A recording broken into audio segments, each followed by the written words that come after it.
what is up, everybody? Wow, holy shit, that was so fast. God damn.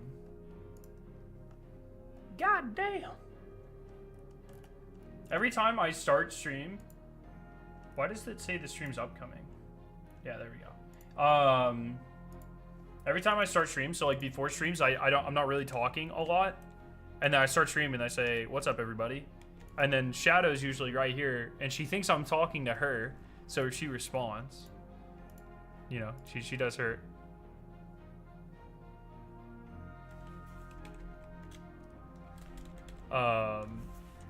So.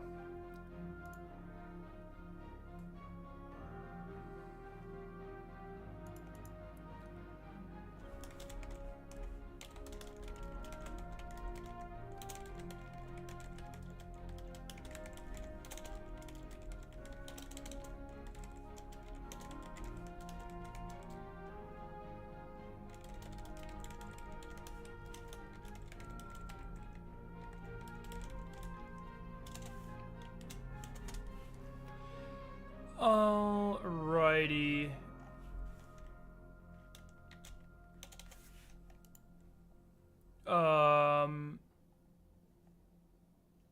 What am I doing here?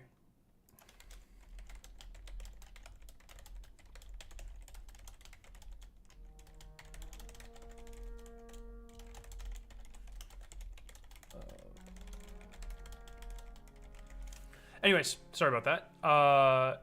We got stuff cooking behind the scenes. Okay, anyways. How's everybody fucking doing? Sorry, I should have taken care of this before I went live. Fucking classic Scarab bullshit, hey? How the fuck are we doing? Henrik and Soundwave, what's up? What's up? Amazing stream title, thank you. Wobby, what's up? Are Gunsmith bounties not going to be useful for Edge of Fate? Yeah, they are not going to be. So, I updated the spreadsheet. You'll have to download a new copy. You can go to the same link. Sorry. But just get 8 more destination bounties instead. Trying to learn the solo witness rotation? Let's fucking go. You have to get the goddamn class item with cool perks on Titan. Fucking imagine not getting every class item when you could. Oh no, where's my water? My water, bro! I'm gonna die of hydration deficiency. That's fucked. Kaden, what's up? Beanie, how you doing? Yeah, I'm excited to see what Edge of Fate has to offer as well. You know, I think there's reasons to be skeptical. There's reasons to be excited, as we've covered. But I think at the end of the day, it'll be different and it'll be fun. At least partially, so.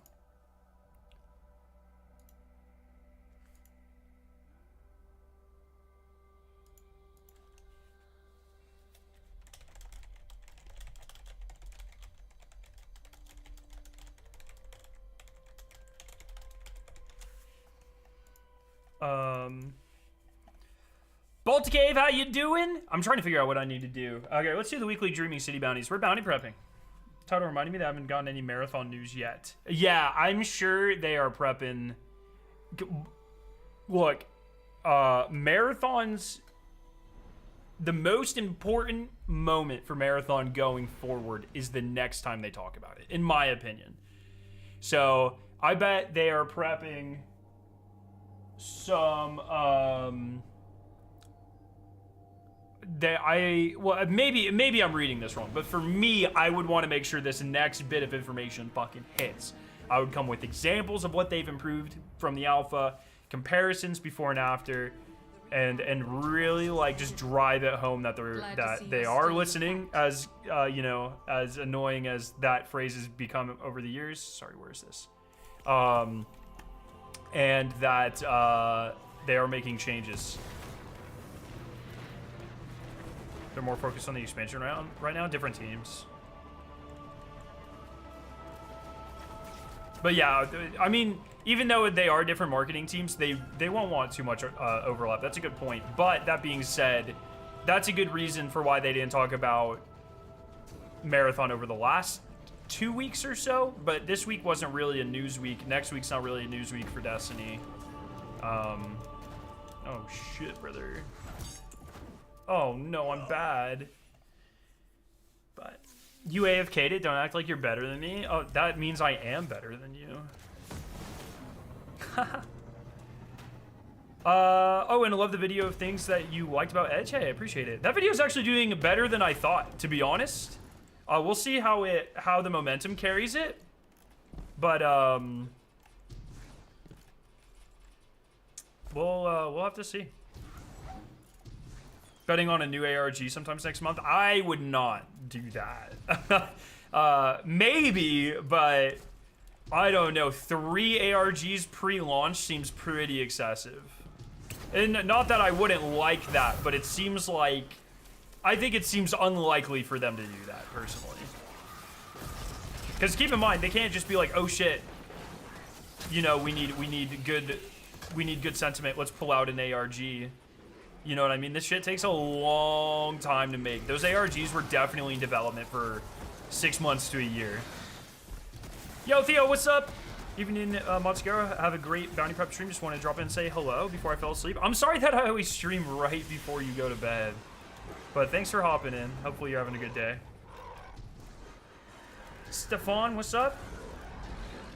Yeah. So the Bungie teams for Marathon and Destiny, you know, development, marketing, their production team, it's all different.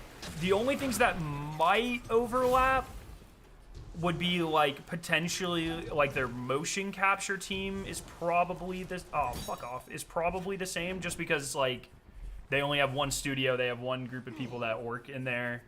But all the like, you're not going to want to split. Like you're going to want to have market experts on extraction shooters. If you have like marketing people trying to do both Destiny and Marathon, you know, they're going to be pulled in very different directions, very overwhelming. It's going to be much more effective if you have individuals who handle each thing separately. I was thinking something much more than the other two, but your reasoning makes sense. Yeah, there's just no way they can, unless they have something in the bank, which I highly doubt. But I mean, I guess there is a world where maybe they like, I'm gonna fucking die again. Where they had like a small one that they've already worked on, but I kind of doubt it. Yo, Unalloyed, what's up? How you doing? But no, I would think when Marathon comes back, how I would do it. And they've been silent to the creators too. We haven't heard anything either. So it's clear that their head is fucking down. They are working away. They don't want to say anything yet. Which, like, that's not like a hit against them. That makes complete sense. And I think it's how they should be handling this situation. But how I would personally approach this is next time they talk about Marathon, I would not have any of these, like, Joe Ziegler camera streams or anything. I would come back out with, like, a mini Vidoc.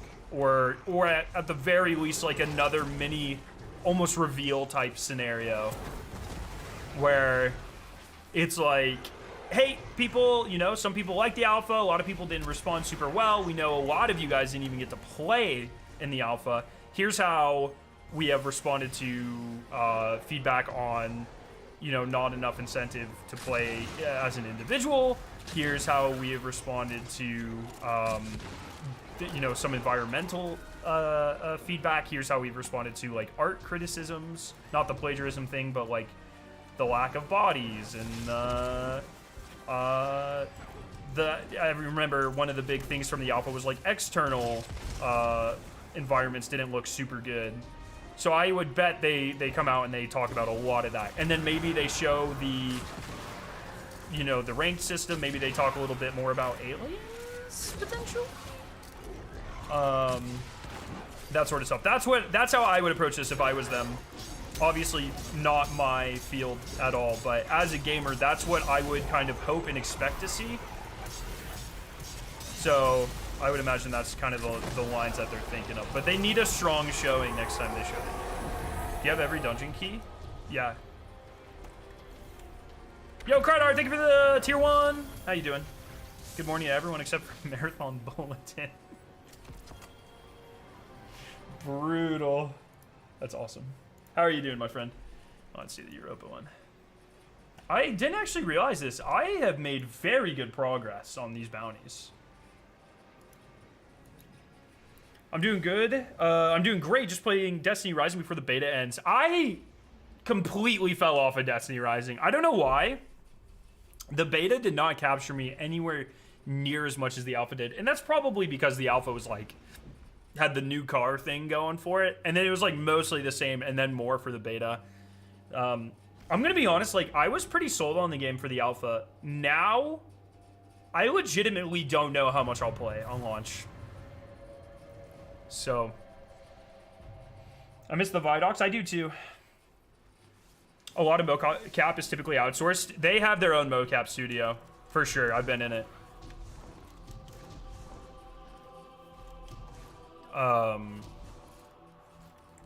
But yeah, I don't like. I know like most of their emotes are in-house, stuff like that. A lot of the cutscenes are in-house, that sort of stuff. They won't do. I think my understanding is they won't do a lot of like the final like 3D rendering of the cutscenes in-house, but they'll do a lot of the motion cap in-house. Is how I understand the process. When do you think we're getting an article about Edge of Fate? I would be surprised if we don't start getting one every Wednesday. Should we trash or keep all exotic engrams? You need to watch my bounty prep video. Definitely keep exotic engrams. It's the fastest way to level up Rahul, to get the new exotics. And then it's also great. Every time Rahul goes up a rank, it's 4,000 XP, I think. It's an insane amount of XP. So if you hold 30 engrams across all your characters, you're fucking... That's weekly, a ton of weekly bounties worth of XP. I got into the Destiny Rising Alpha and skipped it because COD was out. And I'm not a mobile gamer, but the beta has been incredible. Very different from Destiny 2. Yeah, it is very different, for sure. They talked about a lengthy sandbox article in June, so that should be coming out quite soon. Yeah, they're running out of weeks. I would bet we have a sandbox article. I would bet we have an article on the portal. I'd bet we have an article on light leveling. I would bet we have an article maybe... Yeah, probably on the build crafting, tier 5 armor and stuff. What else would they have an article on? Those are the 4 main ones, I think. Yo, Tris, what's up? Yo, Scara, how's it going? What's your recommendation on bounty prep now that they're redoing Gunsmith? Just do any... Yeah, just do 8 more destination bounties. And if you've been using my spreadsheet, if you go back to the video, I linked... The link now goes to an updated spreadsheet where...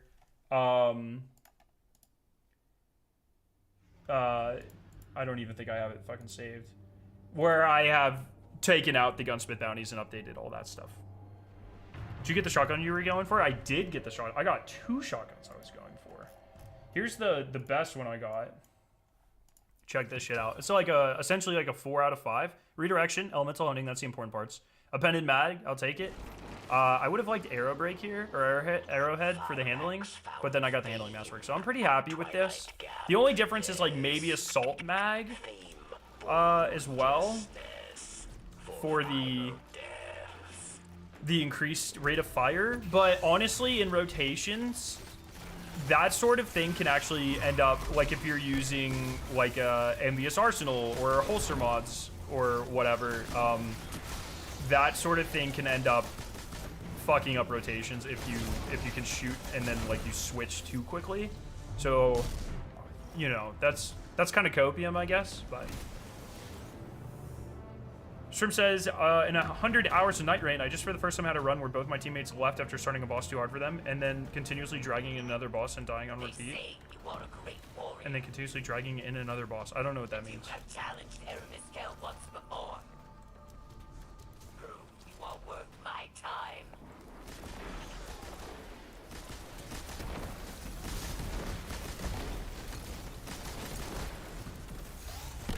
Alright, I need to just get like a ton of headshots here. So I only have to do this once.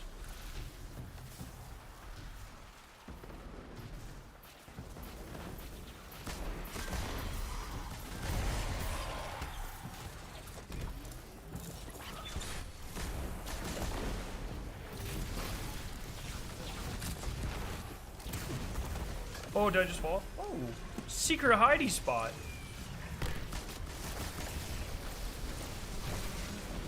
I'm glad people enjoy the spreadsheets. They're fun to put together, and I mean, I make them for myself anyways, so it's one of those things, like, might as well give them to the community. I want to eventually. I was talking to Lab, since Lab develops all these crazy websites, like, I think it'd be cool eventually to have like a website where I host all of that for you, and then it, you know, it's just a little bit easier to access, and I can update on the fly and that sort of stuff.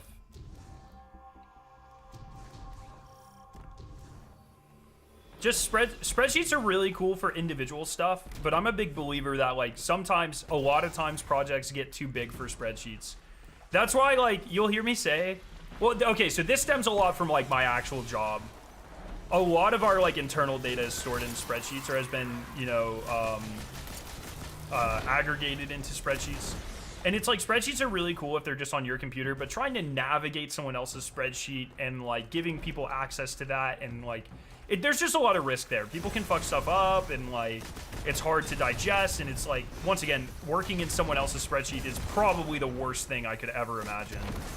I think there is a point, like, once there are X a number of eyes on something, I think at that point it should be moved from a spreadsheet to, like, an actual web-based platform. And that's why you'll hear me talking about, like, the data compendium for Destiny. It's like, man, why is this a spreadsheet? Same vibe.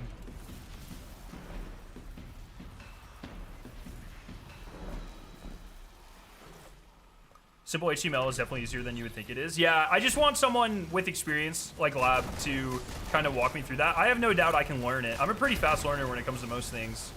I just never, like, my high school didn't have, like, a computer science class.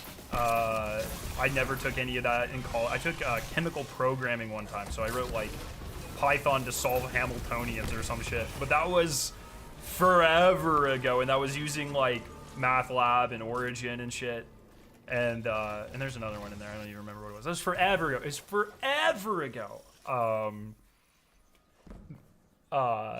And so it's just like, I just need someone who does this all the time to sit down and teach me. And I think it'd be cool to have, like, a lot of things hosted there, you know? So, just something I want to explore. I know Destiny Wiki has been talked about many times. I can't remember why people veered away from it. What does Destiny Wiki even show? I don't know if I've ever been on it. Or Wiki. Wiki. I usually just go for stuff like Light GG is really good. I really love Light GG. Beautiful platform. Braytech's really good.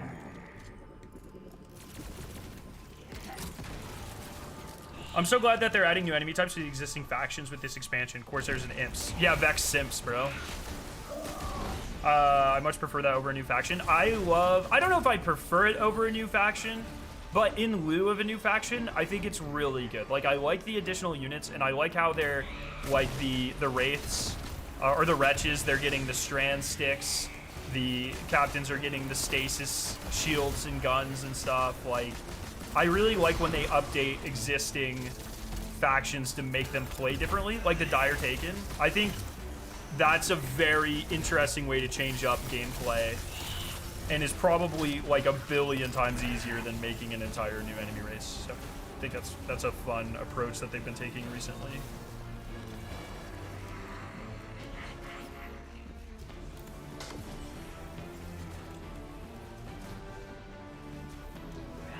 I know, I hope they keep doing that. Like, updated Cabal. I guess we kind of got updated Cabal in Lightfall, but, like, I mean, is giving Cabal backpacks really updating them? Not quite, I guess. But, you know, that was kind of like one of the earliest versions of that, I would say. What's up, Joe? Let me know if you do legendaries. Yeah, I'm totally done. Barracks. Phylax is down. MATLAB School, have you ever thought about learning Python? So this is one of those things, like, I probably should. It just never really lined up with my, like I said, it never lined up with my education, and it never lined up with, like, any of my hobbies or anything. Like, I already do a lot of shit, you know what I mean? And it's, at some point, I should probably learn how to do a lot of it. But, you know. Cabal wasn't different enough. Yeah, that's kind of where I am too. I was giving him the benefit of the doubt. Did I finish this bounty? Okay. Okay. Let me get like 2 headshots real quick.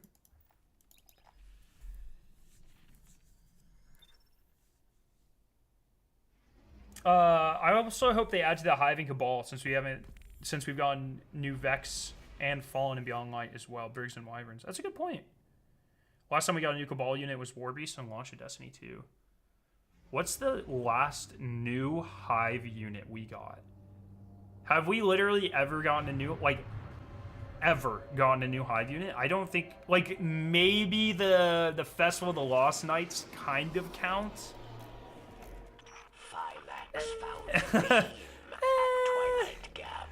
Maybe they count. Oh, Lucent Hive. Yeah, that's a good point. Yeah. That's a good point. Okay. So that means Cabal. The only new units for Cabal, yeah, War Beasts. The Cabal vehicles, both Vanilla Destiny 2, and then back Cabal in Lightfall. I think the Cabal, yeah, they definitely are in dire need. Taken need. Would love for a Maya Sundress raid boss. Now that because of the leak, I'm convinced that the raid is Vex. I already thought there was a pretty good chance the raid was Vex. Now I'm like pretty utterly convinced the raid is Vex, just based off of how that weapon looked in that leaked clip. So that leak was right about 100% of everything else. I think we were talking about different leaks. We're talking about different leaks. I don't read like actual. You sound like you're talking about a big leak. Mine was the clip that the music guy posted with the exotic in it. That one. I don't look at like actual. I assume you're talking about like a. What did Liz always talk about? Like paste pins or whatever.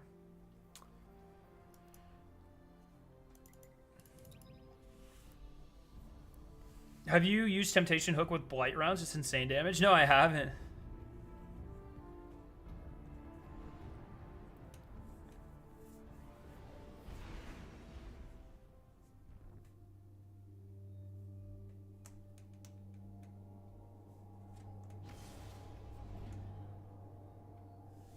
But we shall see. Yeah, if it's a Vex raid, I have a hard time oh my god, if it's a Vex raid and it doesn't have to do with Maya, I'm gonna be, if they drag that story out longer than they have to, I'm gonna be major Sag. Still fighting the good fight, I see. I thought you might like that one. Like, just let us kill Maya, get it over with, so we never have to deal with her again. Call it a day. That's where I'm at.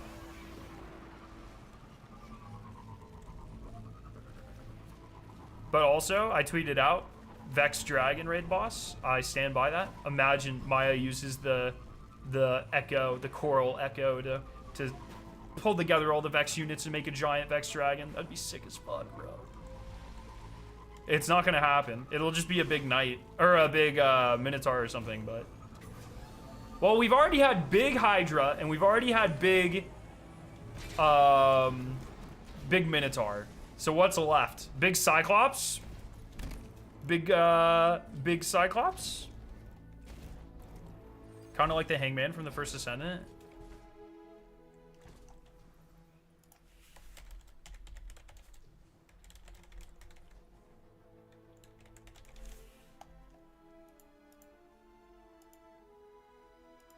Oh yeah, kind of like this, actually.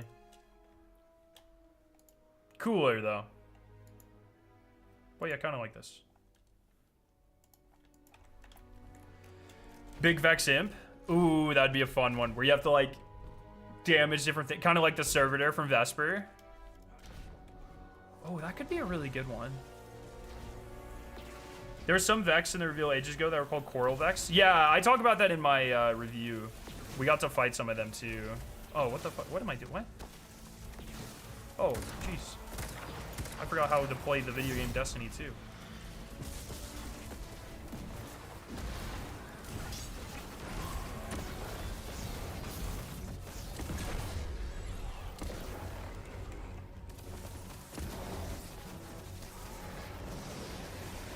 Yo, Abracadabra Rick. What are your thoughts on having artifact perks on armor set bonuses? On having artifact perks on armor set bonuses. Like artifact perks that modify set bonuses or add to them? Sort of like we have ones that modify origin traits right now. Now that you say that, I read through the artifacts and I don't remember anything like that. And I could just be forgetting. But I'm actually surprised if they didn't do that. Which, like I said, I don't remember them doing that. I'm actually super surprised that they didn't do that. Like, oh, fuck off. Now that you bring it up, that seems like totally something they would do. We know all the artifact perks. Yeah, I know. That's what I was... Bruh.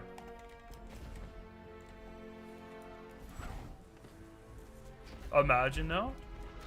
Imagine what? Aramis returns in the raid? Okay, buddy. If that happens, I'm banning you, Caden. We had a big Cyclops in the Curse of Osiris strike. Yeah, but it's a strike. We talk about raid only.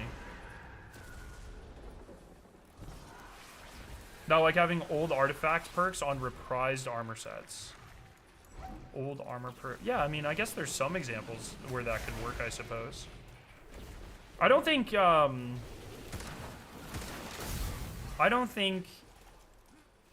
like, that's going to have to work on a case-by-case basis, but I don't think Bungie goes into it saying, no, we shouldn't have perks we've already used. You know what I mean? My worry is with Edge of Fate is the physical content being shipped outside of Kepler. I'm worried about Edge of Fate is the physical content being shipped outside of Kepler. Yes, yes. Like additional activities and stuff. I agree. Agreed. Just because they haven't talked about it. I find it weird. Usually they advertise that stuff. Fucking... Wellspring was a core part of the... Or they at least mentioned it in the advertising for Witch Queen. What was Lightfall? Oh, Lightfall, they didn't really talk about that activity, though. Not that I recall. Maybe they did a little bit. I don't really remember them, though. They definitely talked about Overflow. Or Overthrow. Or Cleanse the Pale Heart, or whatever the fuck it's called. Check the chemo ping. Oh, jeez.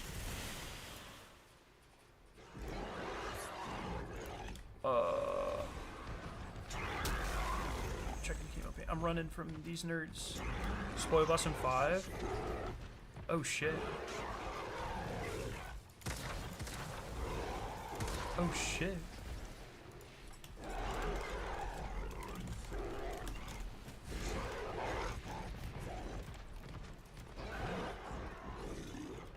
Plagiarism will make me bounty prep? On God, it wouldn't.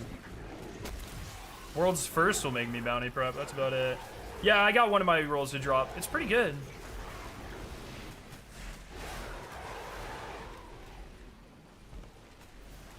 So you build redirection just by getting kills. If I shoot something and it doesn't die, does it always use redirection stacks?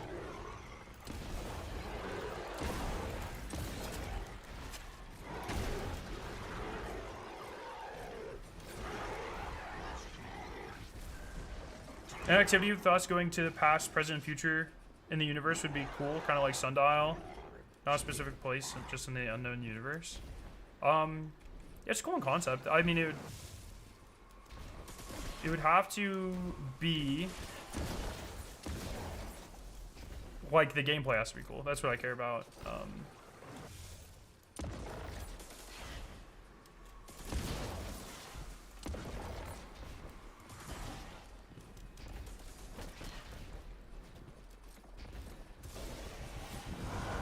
think it's only based on enemy type.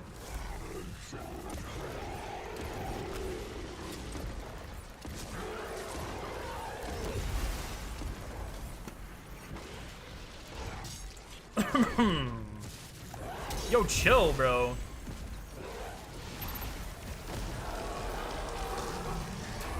Oh, did I pick up the...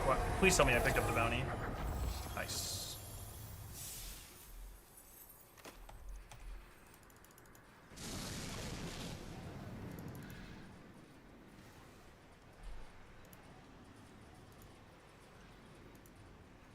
crazy. Edge of Feet launches in 5 weeks, and I feel like there's so much we don't know. I kind of like it that way a little bit.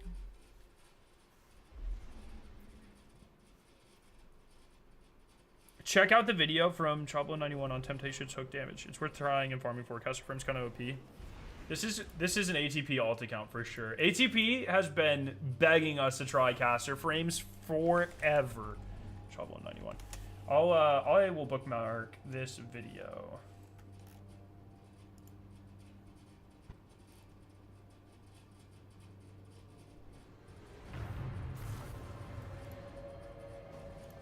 Oh, is it like an old video?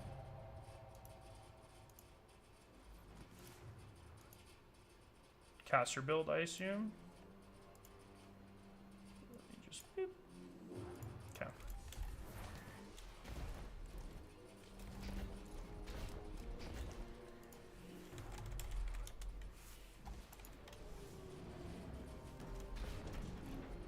No, I know. Sorry, when I was saying this is an ATP alt account, that was a joke. I know it wasn't actually, but I'm just saying like ATP's been trying to get us to use that forever.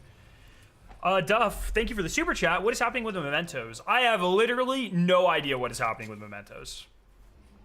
I don't know.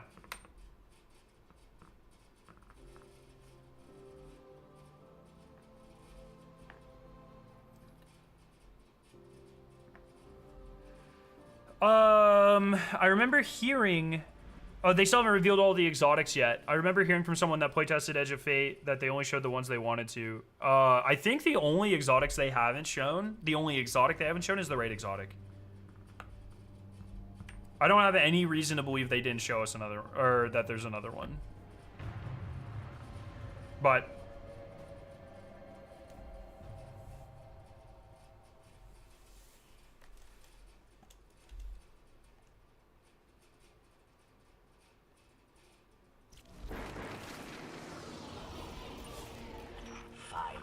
found fame at Twilight Gap, yes. Fame for ruthlessness, for final death.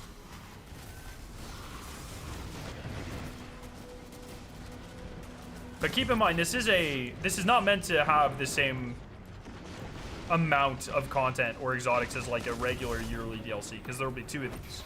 So keep that in mind.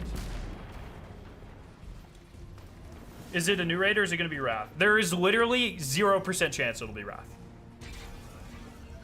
If you're Bungie, you have to know, if we are getting a single raid a year and you make it a reprised raid, the community will freak the motherfucking shit out, bro. There is not a single % chance it is Wrath of the Machine.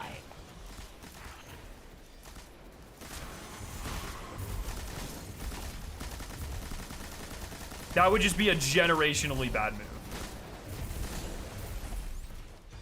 Destiny 3 is more likely than Wrath coming back.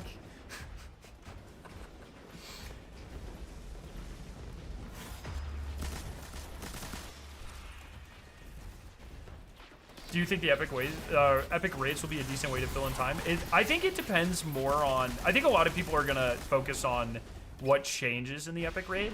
For me, I think it relies more on what sort of additional loot do they add, if any, with the epic raid.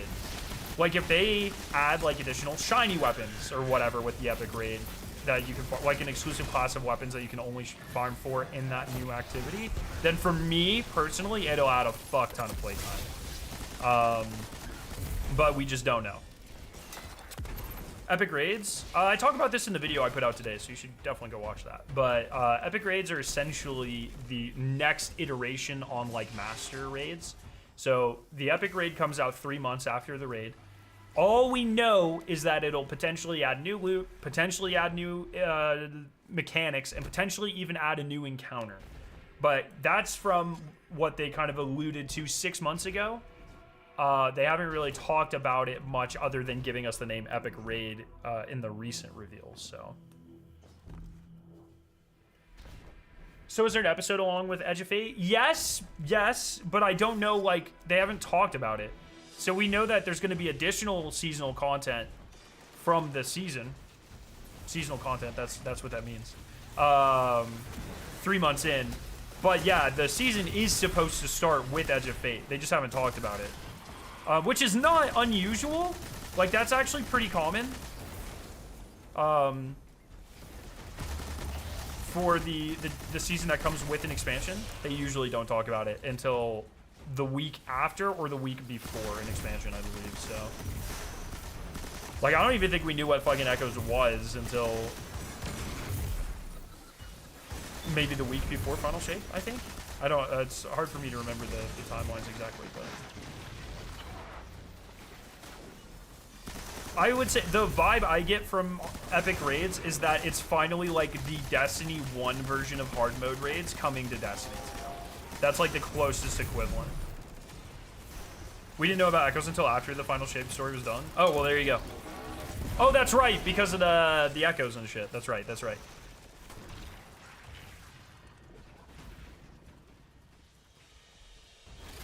Hey, Scarrow, I want to apologize for the last stream. I was heated and drunk. That's totally fine. That's fine.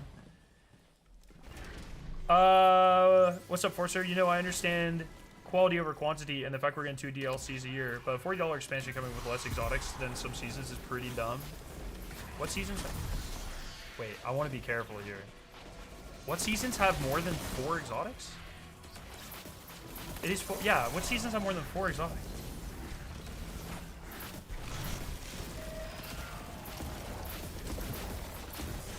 But, you know. Like, yeah, I guess. I guess that's fair. The season alongside Edge and Renegades, I believe are confirmed to be like the season that launched with Forsaken. The season along with Edge and Renegades, I believe, were confirmed to be like the season that launched with Forsaken. What does that mean?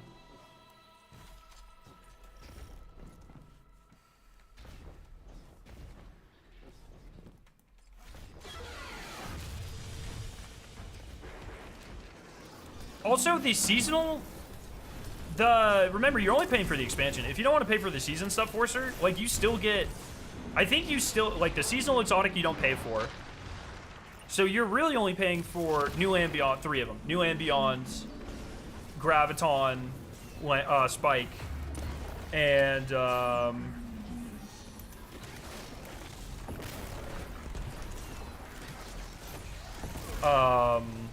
and the Raid exotic.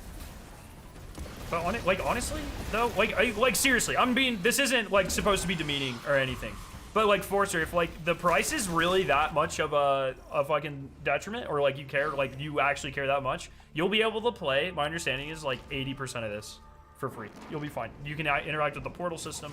You just won't get the campaign in the raid, but everything other than that is like literally free. And it's, I mean, honestly, if you think it's that big of a deal, then like you still can play a fuck ton of the game and not worry about paying, and vote, like you can actually vote with your wallet and it doesn't hurt you that much, to be completely honest. No, 3rd iteration is the seasonal scout.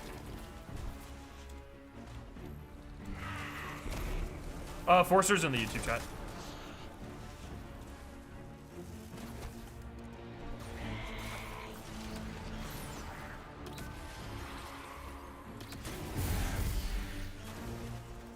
It'll probably be on sale like a month later too. That's a great point as well.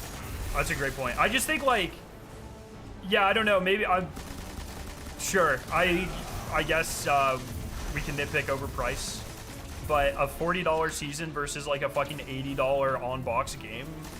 You know what I mean? Like, I'm in a very privileged position, so I'm able to say, oh, I don't really care.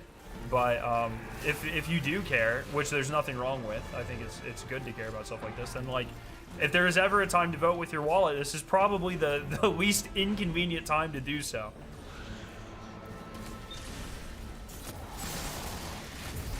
Inconvenient time to like yourself, your player experience.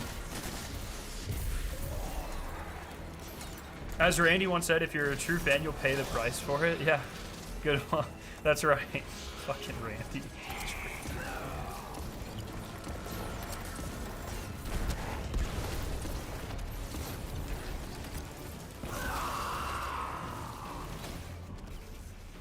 Barracks, I love the new seasonal model. Paid seasons felt weird in Destiny. I'm like high-key kind of worried about it. Like, if Destiny's already bleeding money, like, or has a high burn rate, like their words, then how the fuck is, how are they sustaining, how are they sustaining free season, free mid-season, free weekly events, and like you're, like, surely way fewer people are going to buy the DLC than ever, right?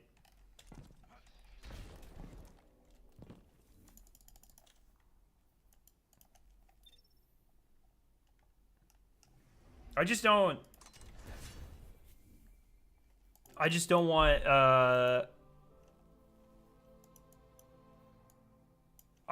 don't see a way where content doesn't suffer. You know what I mean? It makes me worried. In my opinion, Eververse, but people, yeah, I guess they are, like, they have to really heavily rely on that.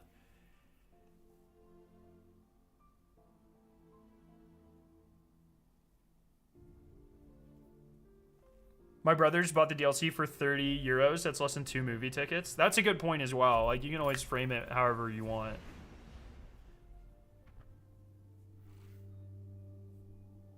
Man, Bungie should show us some of the upcoming buffs. What do you mean? Buffs to what?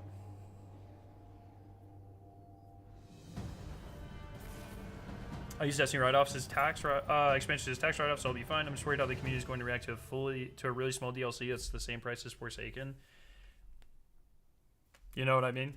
Like, but also the rest of the content, like I said, is free. So it's, I don't know, man. If they're really that worried about it, they can still play most of it.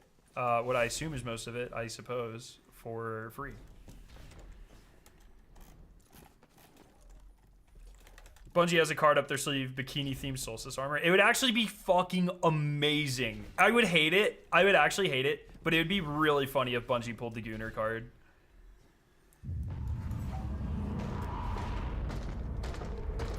Forsaken also required the base Destiny 2 purchase. Does this not? Oh no, I guess it doesn't. That's a fair point. But it's just like, I guess my point is like, okay, yeah, it sucks that everything in life is getting more expensive. I totally empathize with that. But of the things in my life that are more expensive, I'm way more pressed about eggs costing 3 times as much as they did 6 months ago. I'm way more pressed about, you know, fucking chicken costing 2 times as much as it used to. I'm way more pressed about gas being twice the price as it used to be. I'm less pressed about a Destiny season being fucking 20-30% more price per hour played or whatever, you know. Not that they're not all valid complaints. I just pick my battles a little bit, I suppose. I need a... Sorry, we are doing,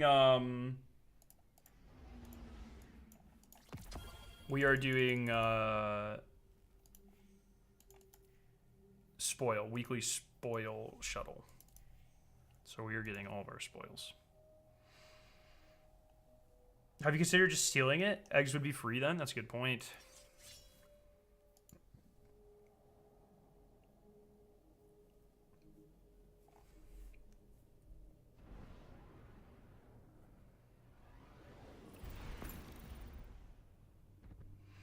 What Bungie should have done, IMO, is put more funding and dev time into Destiny 2 instead of releasing a new game in the current landscape. It's just not that simple, right? Like, they literally doubled the size of their studio to work on games that weren't.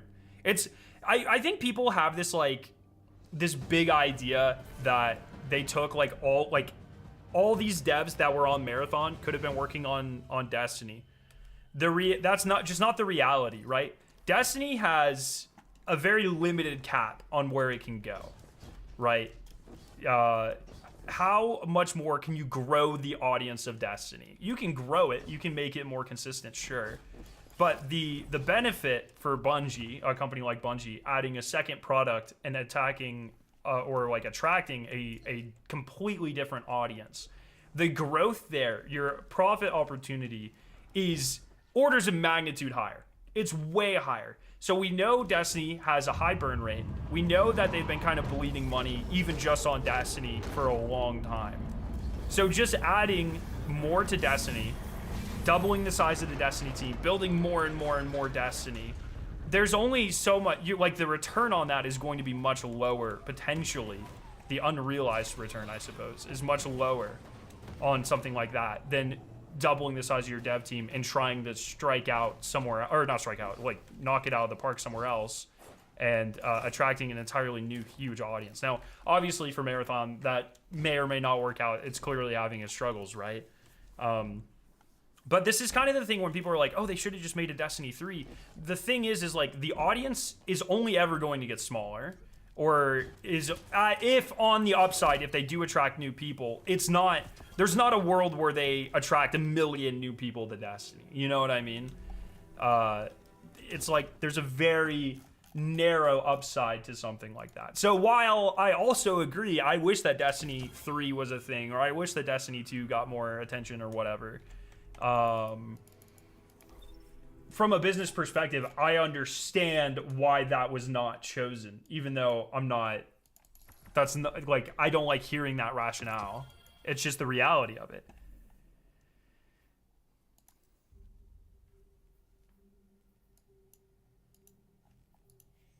Yo, Inari, what's up?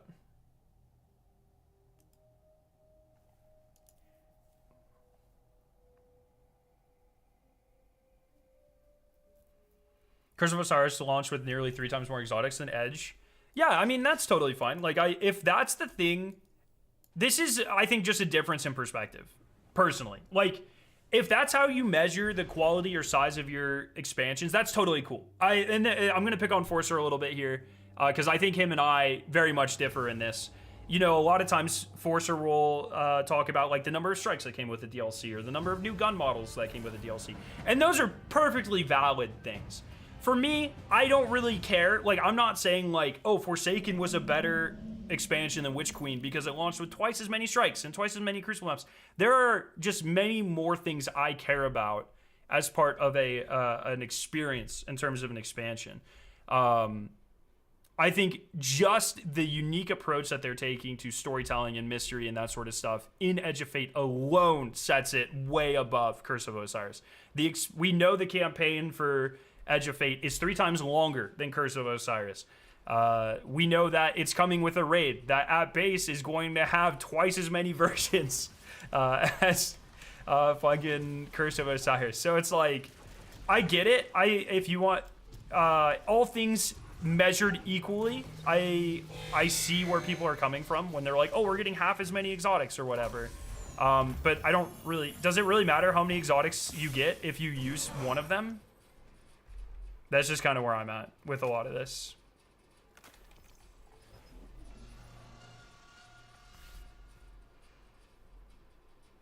I would have preferred if they put more resources into Destiny 2 or Marathon over the 8 to 10 incubation projects they canceled. I agree with the sentiment of that. I don't know if it was 8 to 10. We know of, what, 4, right? Gummy Bears, Matter, Payback. And then supposedly there was like a Minecraft one or something. Like a build one. So I'll give you 4 to 6. I don't know about 8 to 10. But, yeah, I totally agree. How many of those, though? Oh, what the fuck am I doing? I'm so stupid. I already did this character. How many of those teams, though? Like, keep in mind, all of those teams working on things like Payback. How big was that team? It probably, if I had to guess, as for most of its lifetime, was probably not more than a handful of people, right? It was still in the early concepting phase, I think. Payback turned into Destiny Rising? No. No, Destiny Rising was entirely developed by a different studio.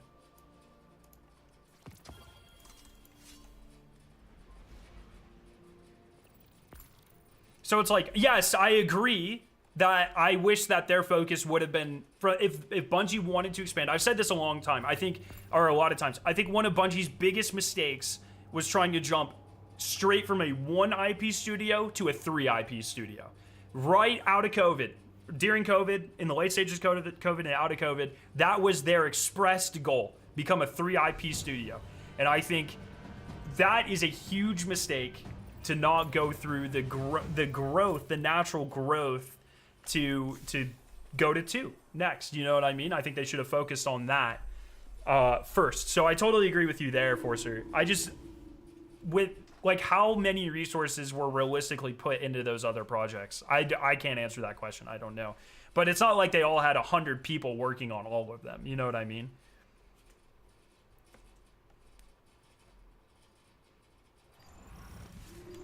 But once again, I totally agree with the sentiment. And this is like something that research companies do all the time. I've seen my company do it, where, you know, when you're doing new projects, same thing when you're like making new IPs or new games. You don't expect all of them to work out, all these incubation projects. But you need one of them to work out and pay for all the rest of them. And when you have 6 incubation projects or whatever for 5 years, and they're all eating money, and you just expanded your studio, you tripled the size of your studio, and you renovated your headquarters, you have to have increased cash flow from somewhere to pay for all of that. And if nothing's working out, then you get what happens. So I'm not missing VOG patterns now.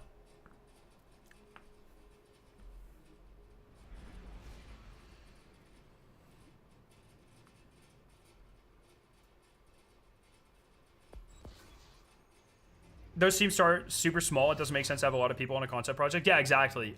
My understanding, and I can find this report. I think Paul reported on this, or maybe it was Jason Schreier. But like Marathon, the team of Marathon was like 3 people for multiple years. Was only Chris Barrett and a couple more people, I believe, if I'm recalling that report correctly. So when people are like, "Oh, Marathon's been in development for 6 years or whatever," half of that was a infinitesimally small concepting team, and then, you know, it got rebooted when Chris got ousted like 2 years ago or whatever. So the verbiage is much different. It makes it sound much different than like the reality of the situation.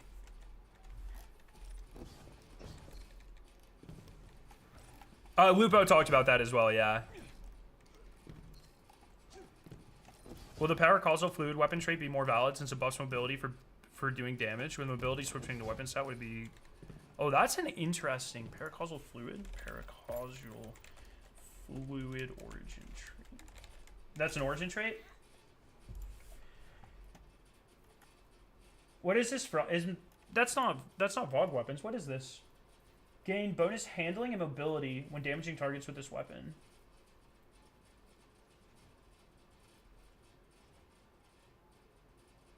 Huh.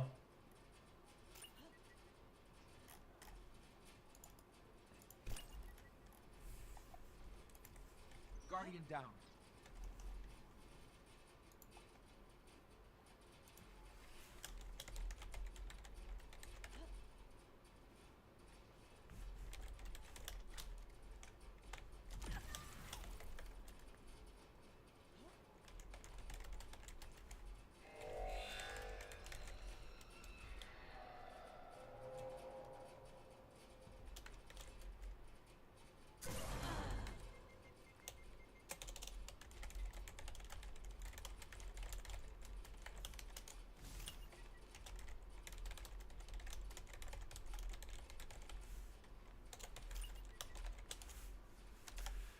That's an interesting thing I'm taking a note of to test.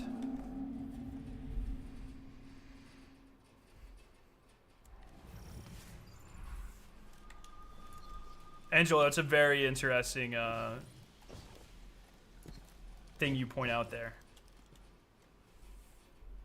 Will we have new craftable weapons next season? They haven't mentioned it. If there is, I don't know.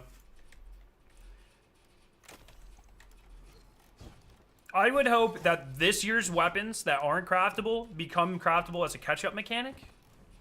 But I don't know, like, with the whole Tier 5 system, Tier 5 and crafted are kind of, like, antithetical to each other. They coexist, but I'm not sure how they balance that with new content. So I'm gonna imagine that that craftable weapons will be now used in very specific scenarios, but I don't know.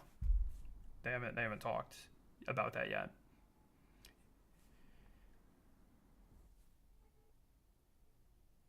They did grow the studio as they were making other games, but I think everyone sort of noticed Destiny took a back seat over the Revenant season. I think a lot of that is not because they grew the studio. That's because of the 2 rounds of layoffs that impacted not only all of the incubation projects, but also Destiny quite heavily, right?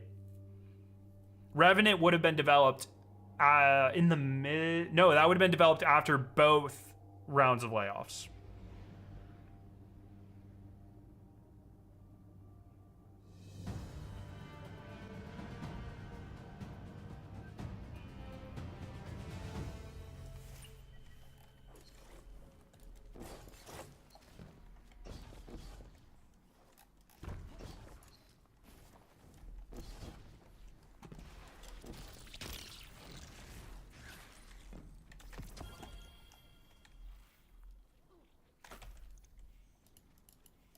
Make sure you stack your spoils, kiddos. I can't remember which creator said it, but there are 2 different seasons for Edge of Fate, or the same seasonal... It is the same seasonal story expanded artifact. 1 season. But there is like a Into the Light style update 3 months in. So like it's Edge of Fate and whatever seasonal stuff it launches with. I have no idea. They haven't talked about it. And then 3 months later... Fire and Ash, which is like the Plagueland stuff.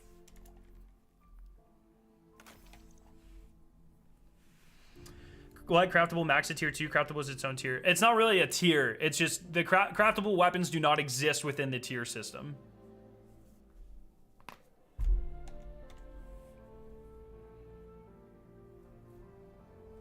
But yeah, if you look at the Destiny 2 Year of Prophecy roadmap. If you look at the roadmap here, this shows you the seasons. Brother, why is this such low quality? What the fuck?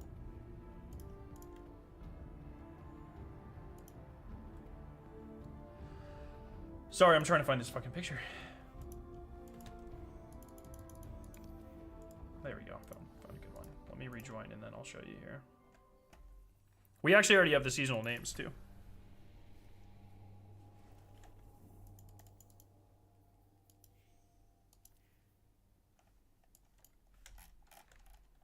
So, Season Reclamation launches with Edge of Fate, gets Into the Light style update halfway through, but it's 1 season. And then Renegades has Lawless, and then Shadow and Order is the major update. So it's 1 season per 6 months.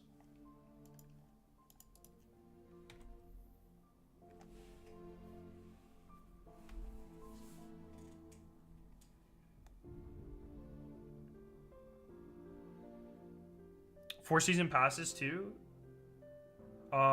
Is that true?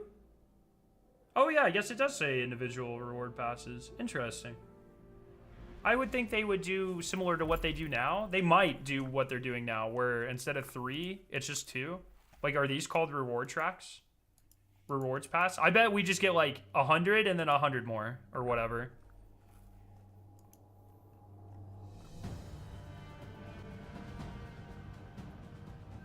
Is the new destination the only place to get high tier gear? No, no, no. Any of the portal activities.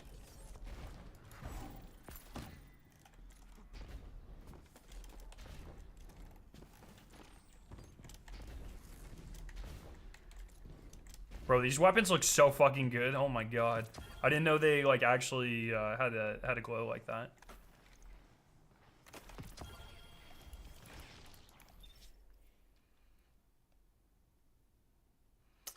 I recently heard from someone, could have been you, but I don't remember, is a good way to change how the Enclave works is by making it reshape your old stuff to 3.0. I did not say that.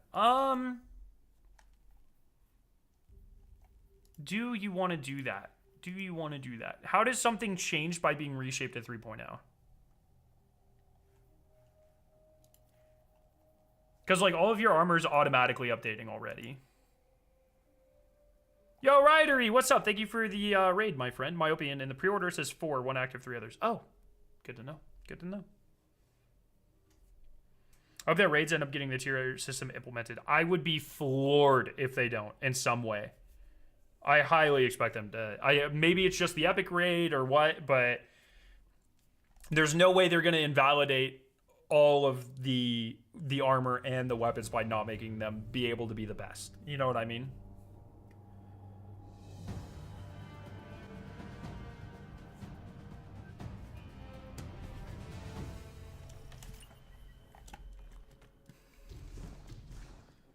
Please master Grandmaster Deepstone. That's all I want. I don't...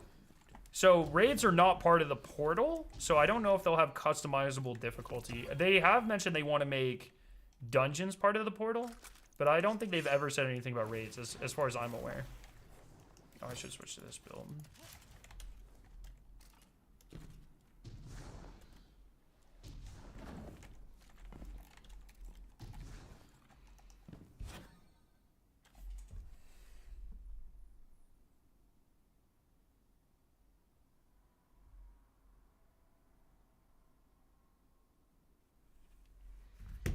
Alrighty. Where are we at here? Checking my spoils. Oh, I've got a long way to go.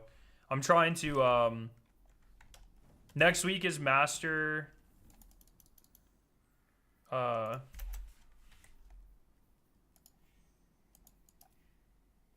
next week is Master Vogue and Pit of Heresy. So Master Vogue, we're going to be pulling a lot for the Perfect Peasant's Vengeance. Pretty excited.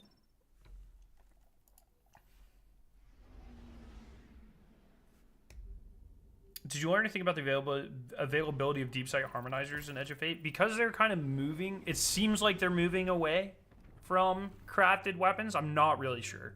I'm sure crafted weapons have a place. They've very specifically said in this era that they want crafted weapons to work as like a catch-up mechanic, right?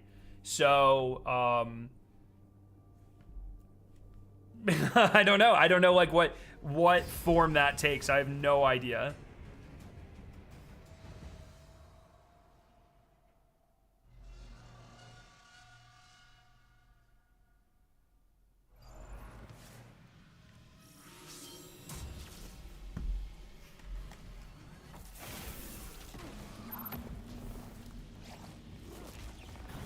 Wonder if you can do ultimate excision. No, I would imagine that they're moving away from excision a little bit since it literally murdered GPUs. Honestly, with how Edge of Fate is looking, I should have been on fucking Strand for this. I'm cautious how the game is going to feel and whether this year is going to be what the game needs right now. I think, personally, this is exactly what the game needs right now. Is this what the players need right now? Or want right now? I don't know. But I think, like, a fundamental shake-up of, like, the core game systems and reward systems and stuff. Simplifying and deepening the rewards.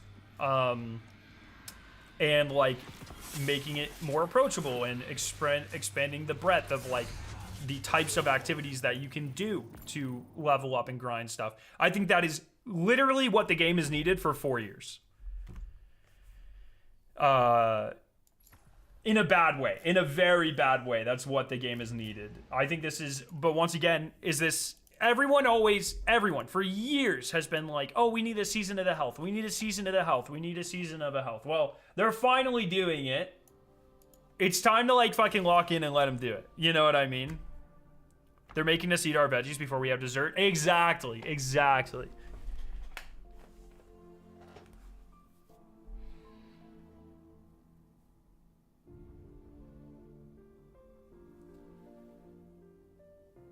If they wanted to work as a catch-up mechanic, do you think it's likely we'll have an easier way to access older seasonal weapons? Yes. I think just based off of their words in my copium, that's exactly how I would do it too. What do you want on Adept Hazin? Elemental. Envious, Bipod, and Cluster, I think. There's, I forget what the second perk in the second column is.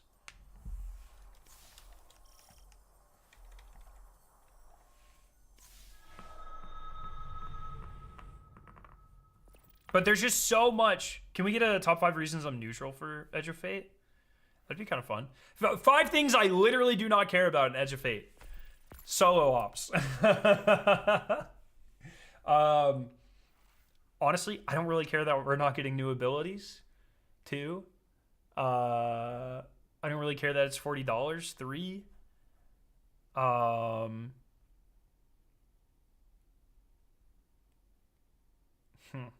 What are 2 other things I don't care about? Not bait. Oh, bait's in there too, Commander. Sorry, I forgot about bait. That's the one I was forgetting.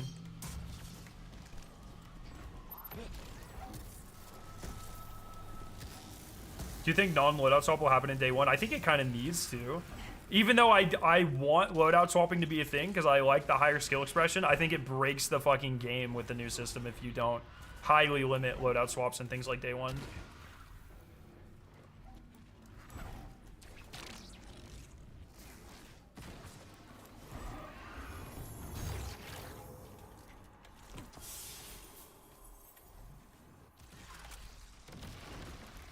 But we'll see. Who's the new villain? Probably the 9? I guess we don't really know. Actually, that's a great question. That's like part of the mystery I like. I assume some of the 9 are going to be bad guys, but I guess we don't know.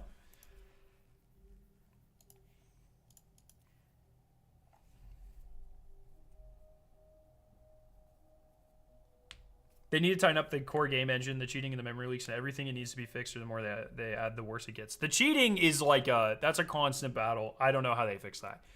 That's like the main reason they put Marathon on dedicated servers, because I guess like through my talks with the devs, they can control a lot more of the cheating on dedicated servers. It makes it a lot easier for them to combat and like preemptively prepare for that sort of thing. But you can't just take Destiny and put it on dedicated servers. So you'd have to rework. My understanding is you'd have to rework like the core Destiny engine to work on that. And I think that's a whole different thing.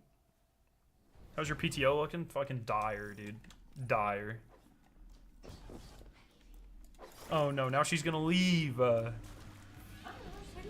you give me one? You texted way too late. Oh, I didn't get you one? So you can have the rest of mine. Oh no, you can have it. That's fine. I'll just take a bite. You should, like, with stuff like that, just assume yes. Why would I not want one? You said it wouldn't taste good. Well, I know, but I'm still curious. All right. One sec.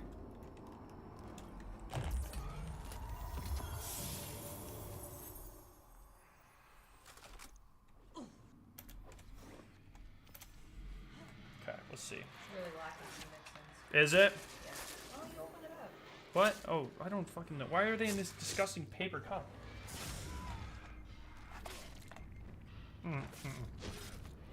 Exactly, that's why I didn't spend $5. I'm glad you didn't get me one. S'mores McFlurry, L. 6 out of 10. 4 out of 10. Why is it? There's coconut in there. That chocolate's made with coconut oil or something. So I read the ingredients list just to make sure, you know. Yeah. And it said s'more seasoning was an ingredient. S'more seasoning? It's not good. Don't. Bro said, yeah, I do not want it. No, I don't want it. Should give it to me. No, why did you give it to me like that? That guy gets me. He understands my struggle. McFlurries in paper cups for... They were always in paper cups, were they not? No, they weren't. McFlurries? They were in those big plastic ones with the No, I worked at with the fun spoons. No, the bottom was always paper. No, it wasn't. It was, yes. Am I stupid right now? Yeah, no, look, they were always in paper cups. The lid was plastic, but they were definitely in paper cups. For sure. These, so you're cutting down on the lid, but like that still has a plastic coating on it. That's not, this is like a huge thing that I don't understand as a polymer chemist. It's like, that is still awful. Like, you're not helping anyone. Did they get rid of the spoon? What spoon did they give you? It's not the big fun. Is it PLA, or does it say it's compostable, or is it polyethylene? Like, if they want to make the biggest impact possible, start using PLA or like cellulose acetate spoons. That's the biggest thing they could do. That spoon has infinitely more waste than the fucking... Okay. No. Kitties waste a ton. Would it bother you if I vacuum? Just close the door. Thank you. You're welcome.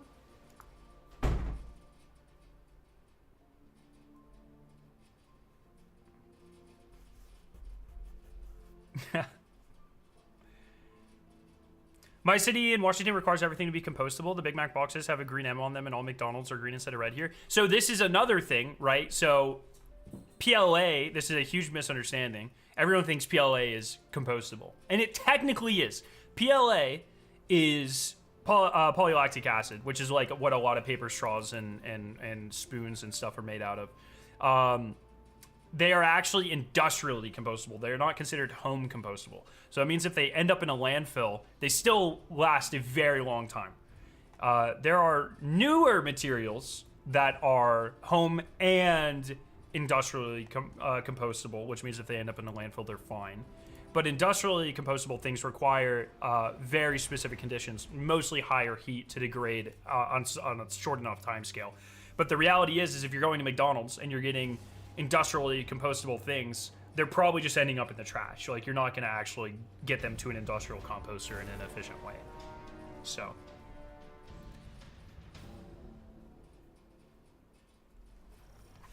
Anyone got any advice on how to avoid the military draft? Am I allowed to answer that on stream? I don't think they would take you if you cut off your trigger finger. I would imagine. This is not legal or financial advice.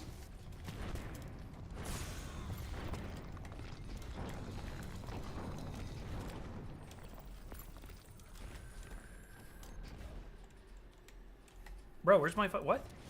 Oh, there it is. Oh my god, I'm fucking awful at this game.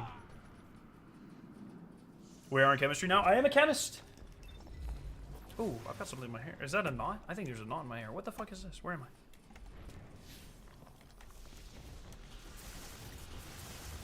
Just get diagnosed with gender dysphoria. Wait, do they not let you serve?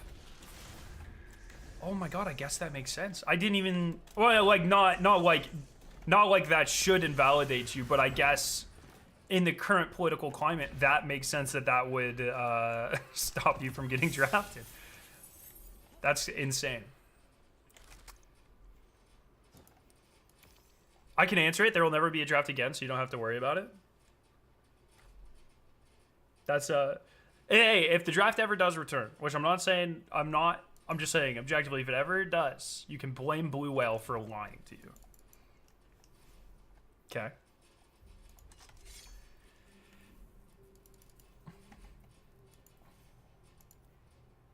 Also, you have any mental illness like I do, autism, you won't get pulled. I'd just be like, yeah, man, I've got 10,000 hours in Destiny. Something's wrong with me. It's never been diagnosed, but I clearly have some issue. Commander, what's up? You're a hockey guy, right? What'd you think of the game yesterday? Pathetic. Sure, like, man, I want the Oilers to win so badly, but they clearly don't fucking want it, dude. They're not playing good hockey. They're not playing desperate hockey. They just look awful out there.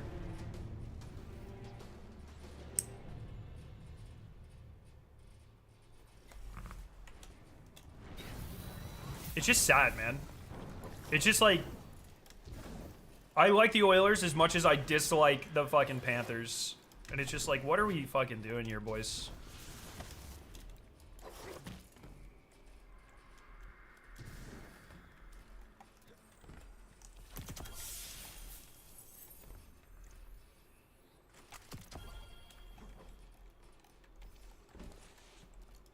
Modern, I totally agree. Modern says, Bungie, for the love that is all, for all that is holy, make exotic class items craftable with the perks you have already gotten. I would even take, like, if they don't want to make it individual perks, just make it, like, so the combinations that you have. So I can go, so make some new UI where I can pick this specific combination because I've already gotten it. Even if I can't just put Apotheosis in any combination, you know what I mean?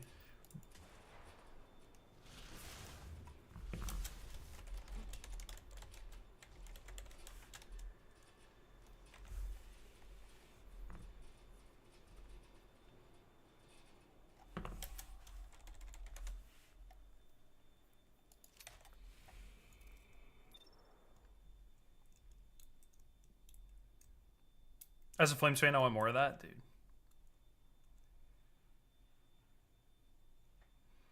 Destiny players in the military is a wild thought. They'll be on the front lines trying to proc a bait and switch. Oh my god, dude. I'm procking heat rises.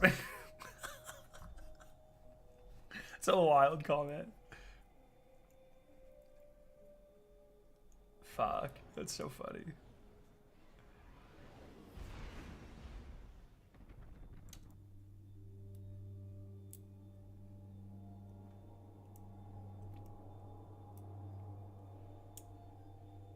Billy against enemy tank, dude.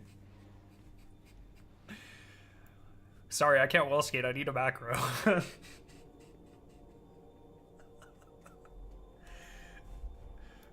Fucking hell. You have over 150 of those class items? Dude, same.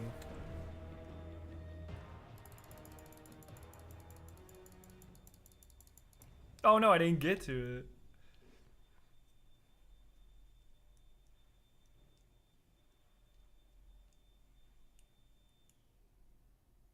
The true solution for the vault issue is to let us buy more vault space for silver.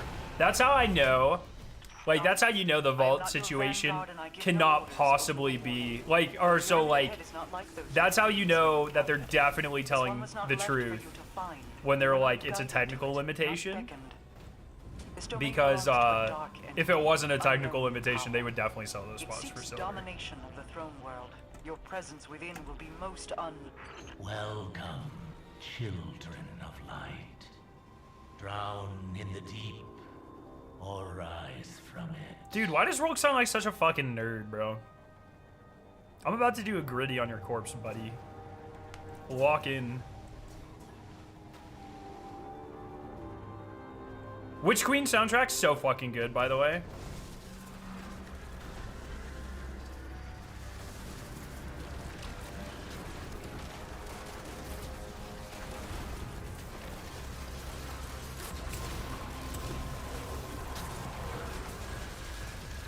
Rolk is a daddy, not a nerd. Why can't you be both?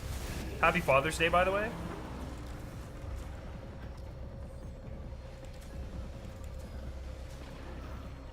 Witch Queen's definitely the most innovative Destiny OST release. Oh, okay. Fucking Queen's Deception is underrated as fuck.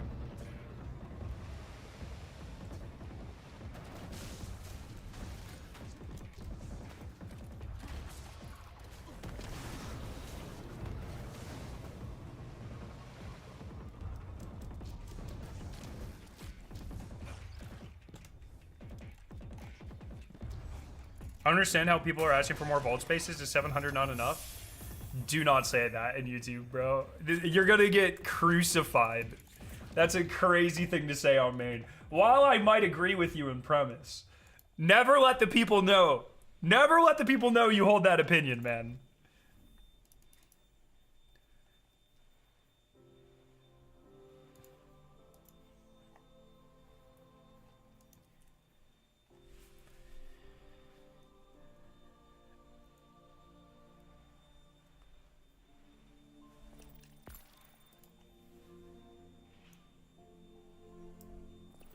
People. Oh yeah.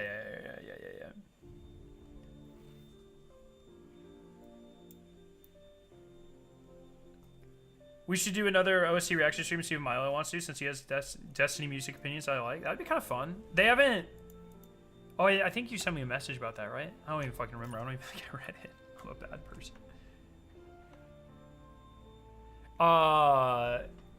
Yeah, I think you said, like, 1 second. I'm gonna go back and check your message. I know too many people. Where you at?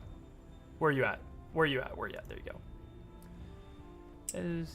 There's 7 tracks we already have. I really like the last 3. Do we know how many there's going to be? We only have 7.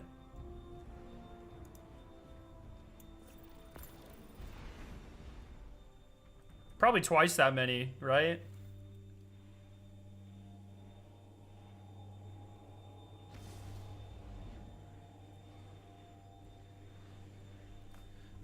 Once I do the full reveal, I'm totally done.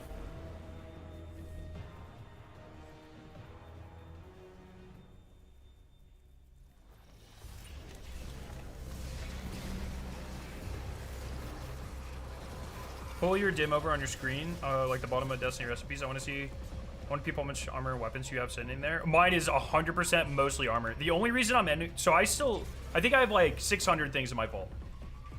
Like literally almost half of those are either armor that I'm hoarding for Ascendant Shard banking or exotic class items. I have never been in trouble with vault space ever. I'm just not that type of person. Well, there's nothing wrong with being that type of person, to be clear, but.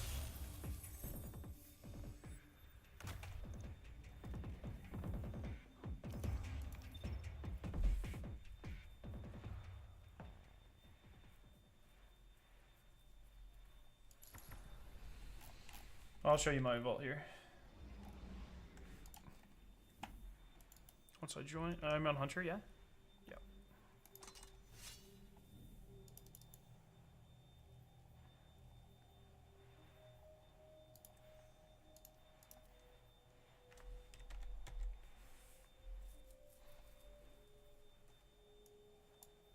So, most of these are like nostalgia weapons. Or shinies or something.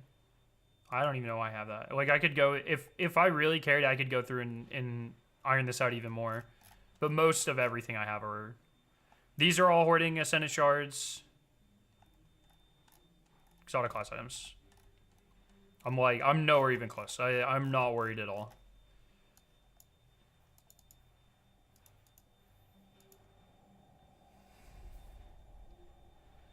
Yo, Bergen, what's up? How you doing? I'm so close to every exotic class item, man. Actually, how many do I have enough strange coins? Oh, I can almost go spend for another one. Hoarding mats in 2025. Oh yeah, and a lot of hoarding mats. So what am I missing? I'm missing 9, 16. I'm missing 20 exotic class items, and that's it.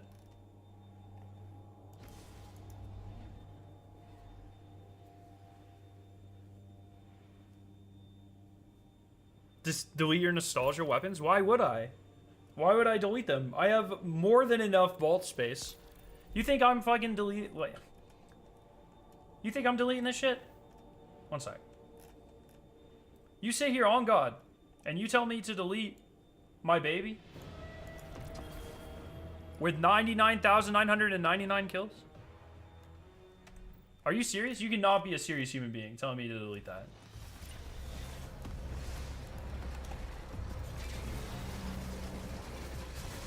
Or my mountaintop with 50,069 kills? Come on. Come on, bro.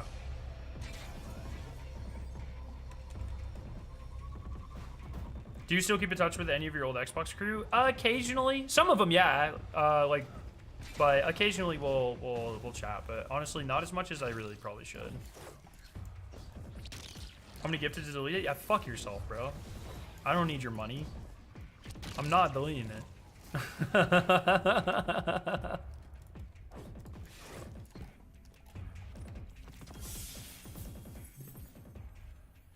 There are certain things I cannot be bought. Like, certain parts of me you cannot buy. You cannot buy deleting my weapons. You cannot buy my hair. You can buy pretty much anything else.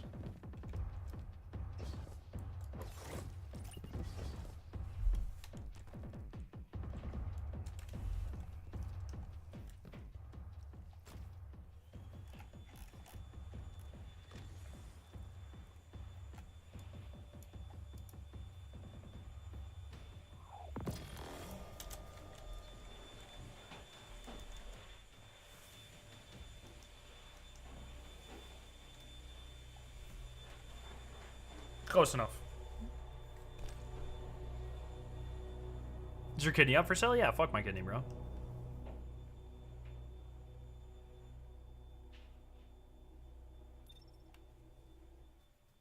How much for free picks? I'll do that shit for free, bro.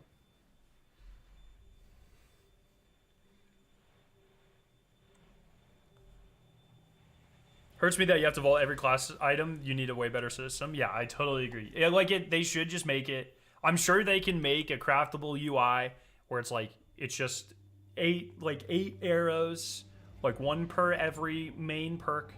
Bam, bam, bam, bam. Then you can pick the combinations that you have with that perk, something like that.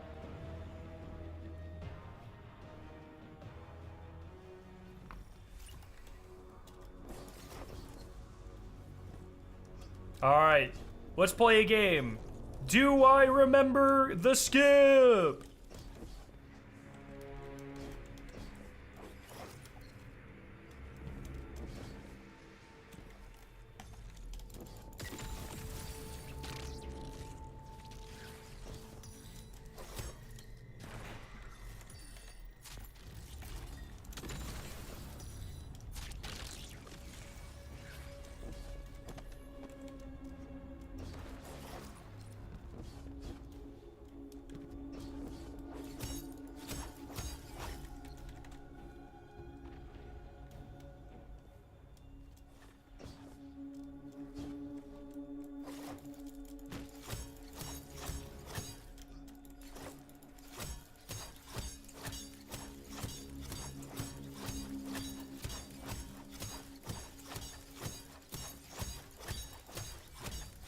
I do remember the skip.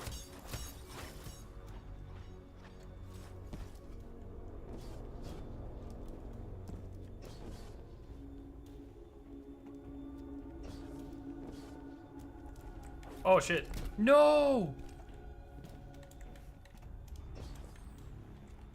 God, why is it so fucking dark in here, bro?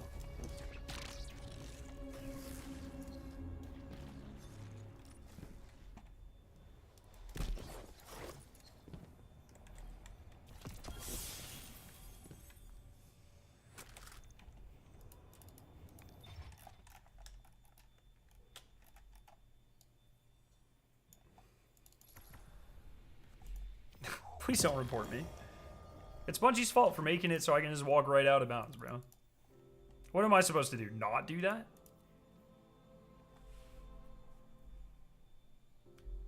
Wrathborn hunts are returning at some point. I don't know if it's in Edge or if it's in a future update. I forget what they mentioned. Like, it might be, they might have said with Renegades, but it is returning at some point. They definitely said that.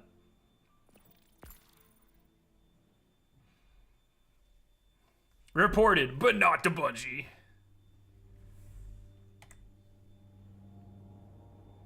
I can't believe Bungie didn't light this out of bounds correctly. Truly the laziest devs of all time. That's fucking awesome.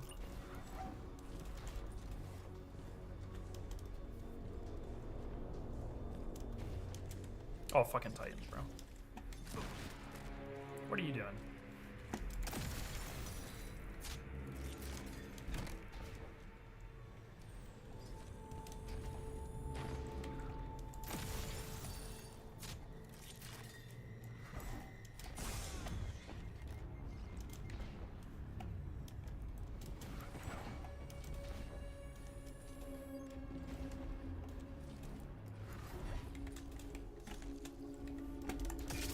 Oh.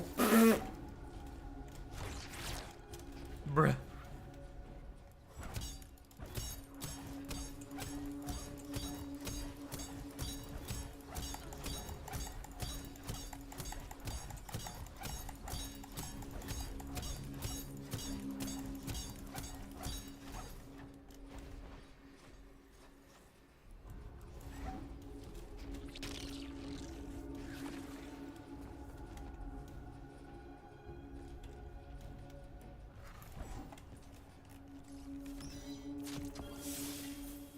Free spoils. Hell yeah. Just out a flashlight. There's literally a flashlight in the game. Your ghost can flashlight.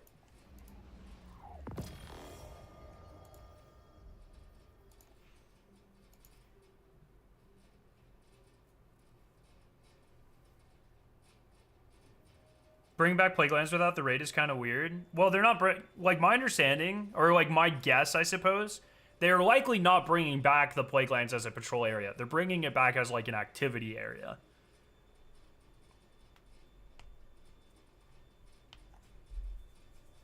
But also, come on, like bringing back an area is probably 20% of the work. of bringing back an entire raid. Like, let's not pretend like it would just be like as easy as like. Not that I don't want Vogue back, or fuck off. Not that I don't want Vow back. I definitely do. But yeah, very much like the Dreadnought. Yeah, we're gonna be dumping spoils next week. Look, Scare, we don't need your faction, we need Wrath. And it's so annoying, like, when I, like, clarify, everyone's like, you're a fucking shill. It's like, no, like, I still want Wrath back. And I still think they should spend the time. But, like, come on. If we're not serious with our arguments, you know, how can we expect anyone to take us seriously? You know what I mean? It's cope, but it might be laying the foundation for Wrath in the future. Perhaps.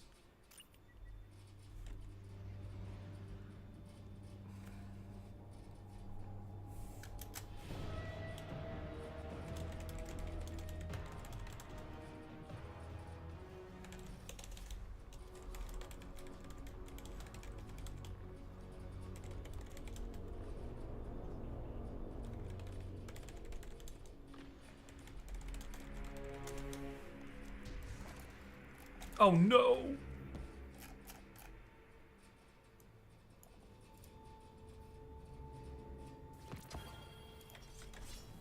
Not gonna lie, I'd pay for Wrath if they wanted us to. Same.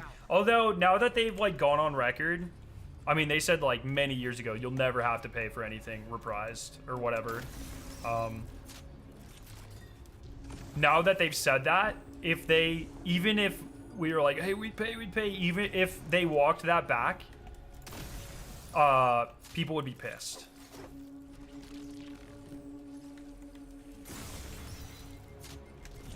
No, fuck.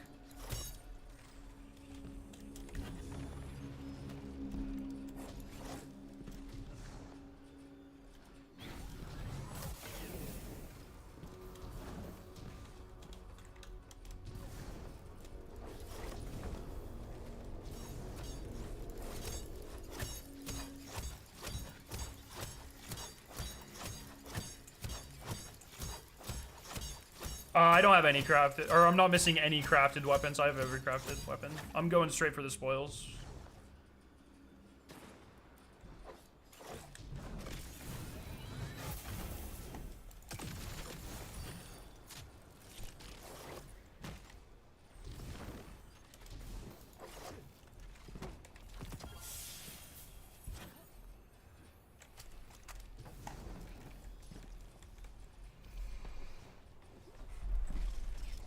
How's the prep going? Yeah, we're racing day one. My prep's going pretty good. I've got a lot of weapons I still want to grind out. A lot of wait, you can just jump right into that, bro.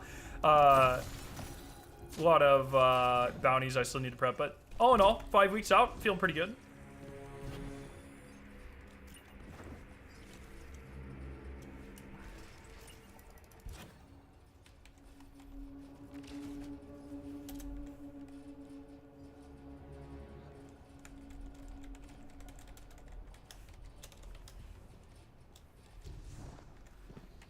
Why farm spoils? Well, spoils are good. And I want a perfect adept time lost fucking Hesence next week, so.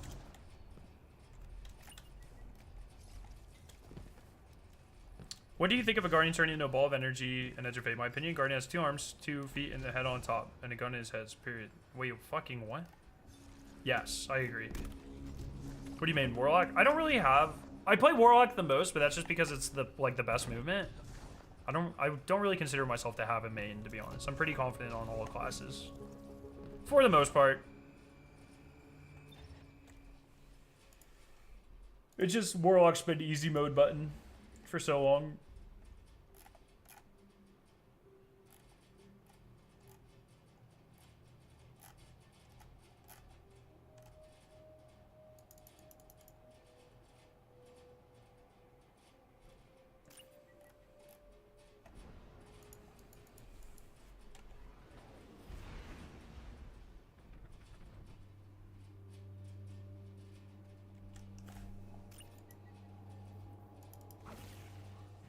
You guys ready for the worst skip?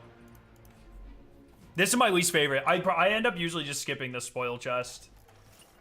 Oh.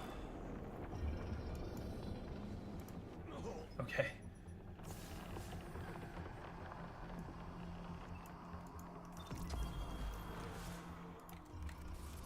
Bro, it keeps killing me.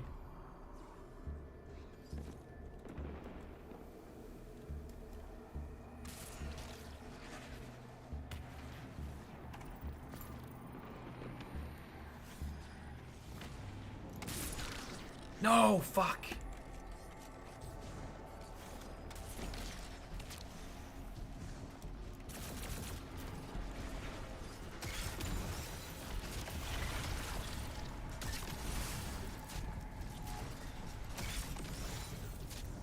Need to put on a demolitionist weapon.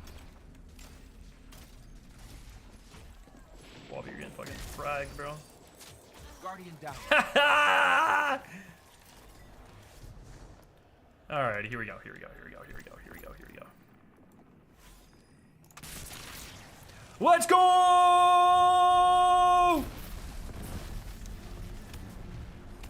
Oh no. Oh no. Oh no. No, please! No!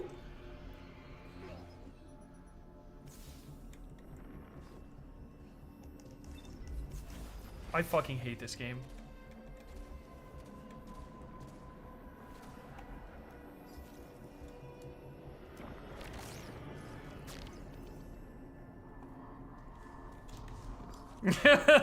I need a hot swap. Nice.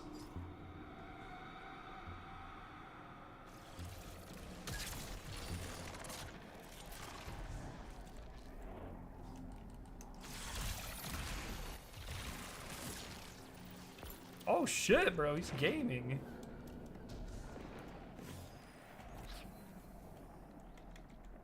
Gonna wait for that to disappear.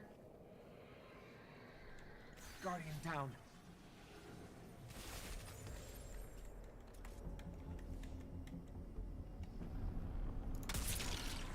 No, man.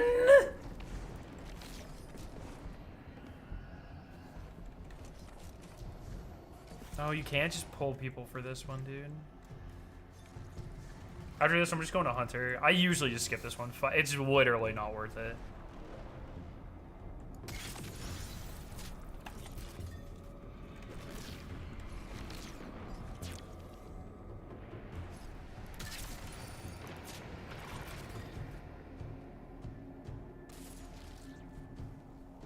Right on.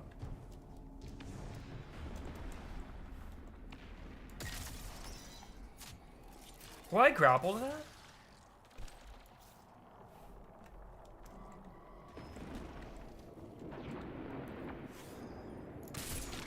No, man! Fuck! I'm just going to Hunter. Fuck this. You get 2 chances on Hunter.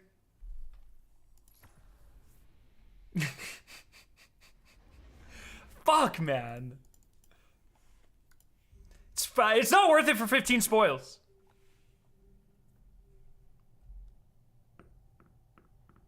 Yo, I go by Sergeant. Thank you for the sub, my friend. What's up, Frog? Hey, I used to watch you in Sweat an absolute ton from 2020 to 2023. Then I just lost something for the game. It's been upsetting when I think about the last time I played was Final Shape. Well, I'm glad I could provide you some entertainment for those years, though. Thank you for that. Grapple your teammate. That's hard to time. That's hard to time. I'm hella washed, bro. I get this first try, though. You ready? Watch this. Literally not even close. Is there a spreadsheet for bounty prep? Yeah. I uploaded a video a couple weeks ago, and it'll be in the description of that, or in the pinned comment. Guardian down.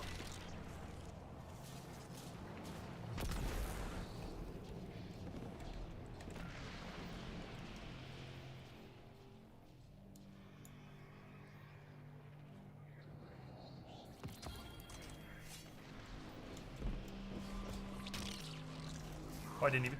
Ooh. First try. Fucking first try. See? It should just be that easy, man. Like, just get fucking good. You know what I mean?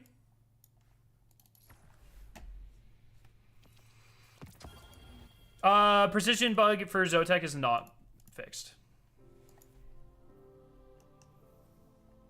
Bruh, of course I'm not washed. Do you see this shit? I'm the greatest.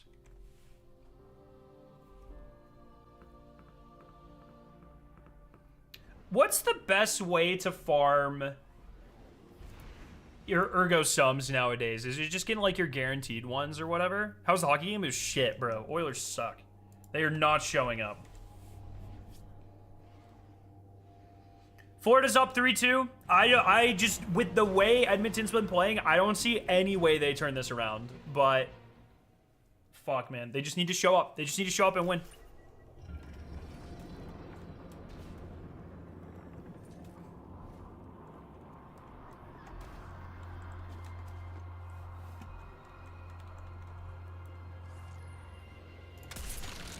No! Where the hell did Skinner go? Stuart Skinner?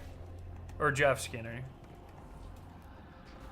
Fucking Stuart Skinner's always been kind of like... Jeff Skinner has also always been kind of like...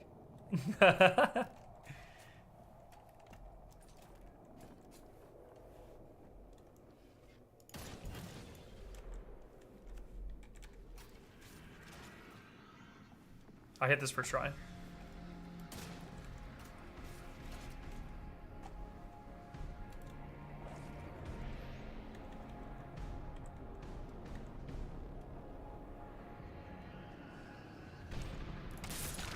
No! Okay, I'm just fucking done. Fuck this. Well, I'll wait one more. Fuck it, I got this.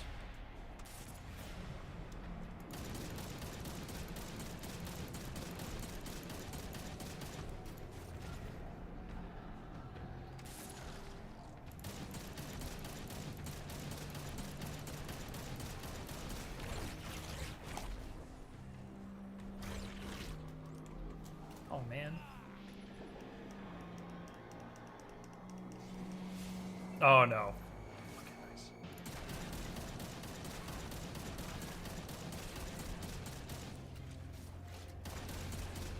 This charges my grenade faster. All right, here we go. Easy.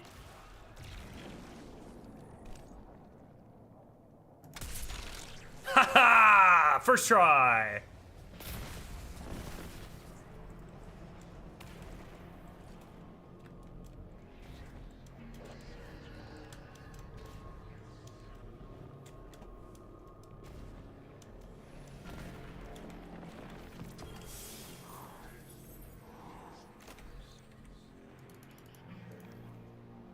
All right.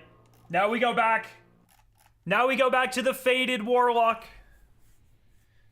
This is the jump puzzle right before the Witness in Salvation's Edge.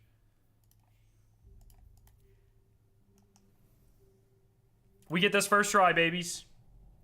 Is there a way to get 2 Warlock melees?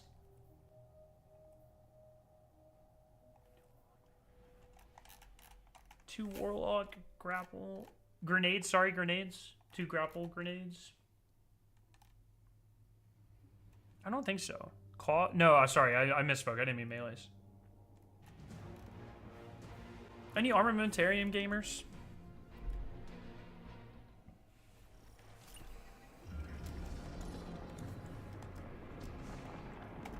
We hit this first try.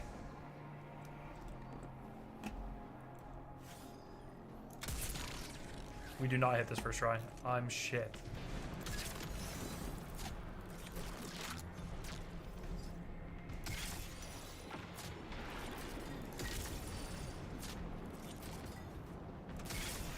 Bro.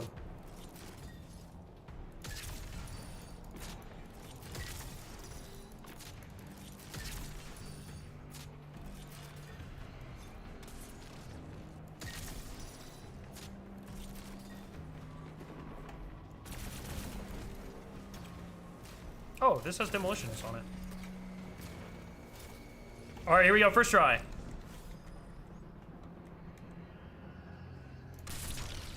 No, man!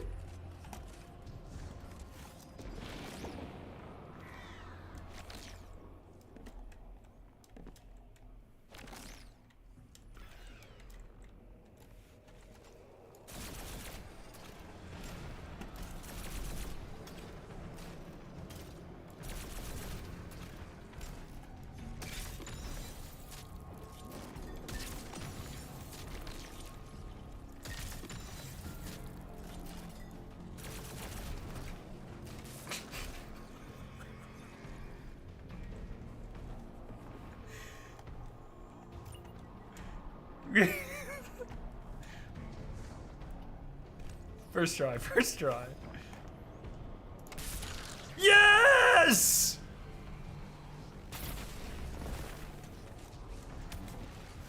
He just left. He said, fuck this, I'm out.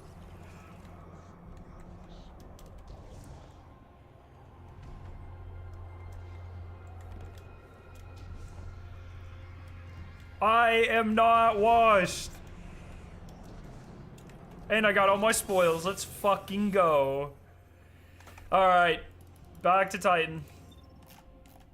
For some bounty prep.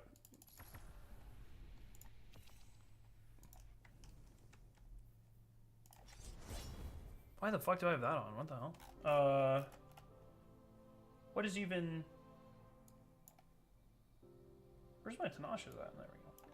What was I even doing on this guy? Oh, precision kills. Oh, I completed it. Fuck yeah. Huge. Let's go ahead and get my Cosmodromes done, I guess.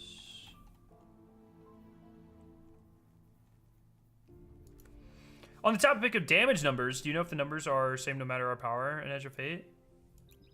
Will they increase as we level our gear? It's the same way it works now. Where are you getting those checkpoints from? We have a friend that has them. It's always first try if you never count. Bars. Bars on bars, my friend.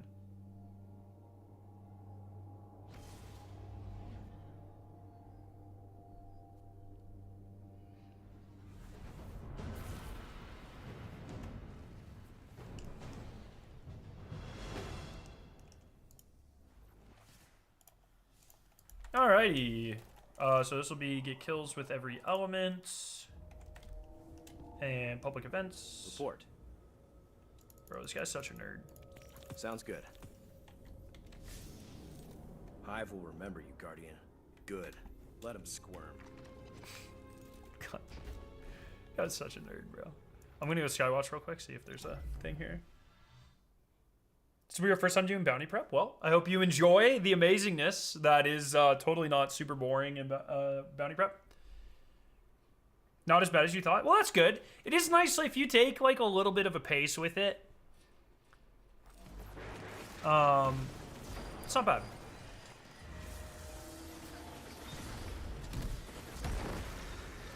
Does focusing exotics with the rule give you more rank XP? I do not actually know the answer to that.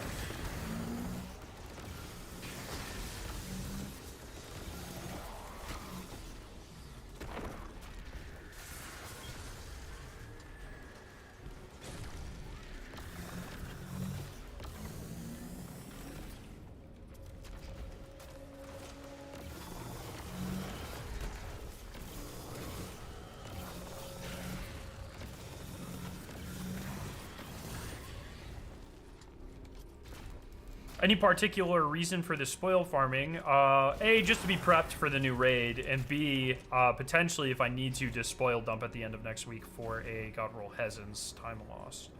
I think I'm gonna farm for it first, but if need be, I'll spoil dump for it as well. Fish Wahoo 333.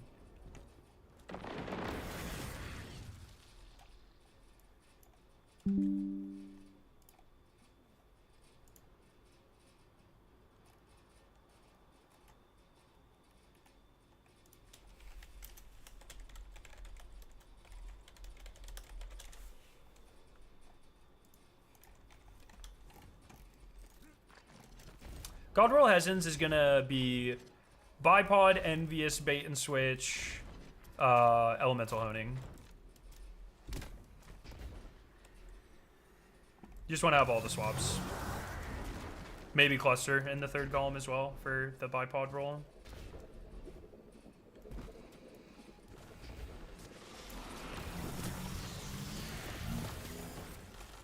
Best raid to farm for spoils. Just do your free stuff every week and it's fine.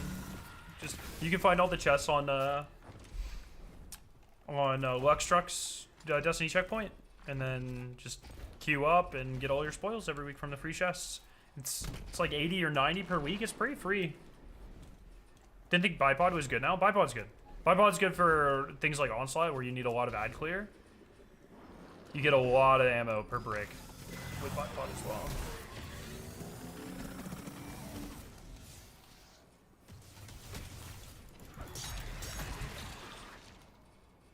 Switch to an arc weapon here.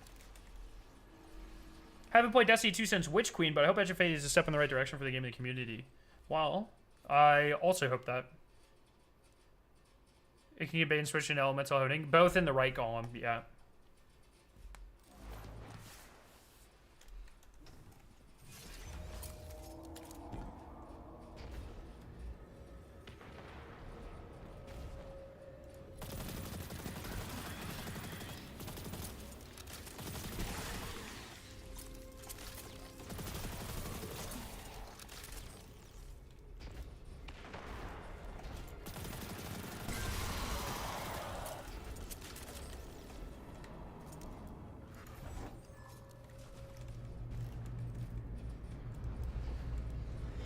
That's per character? No, it's 90 total, I think. Or maybe it's like 130. What's the total number of spoils you can get? I don't even know. It's a lot. It's not per character, though. It's probably 60. Well, yeah, maybe it's a lot more than I thought. It might be like... It's probably like 50 or 60 per character, actually. No, not max spoils. Number of spoils you get if you do every chest every week.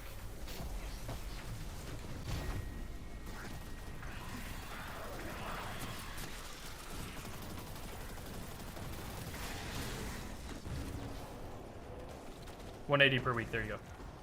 Thank you, Beanie.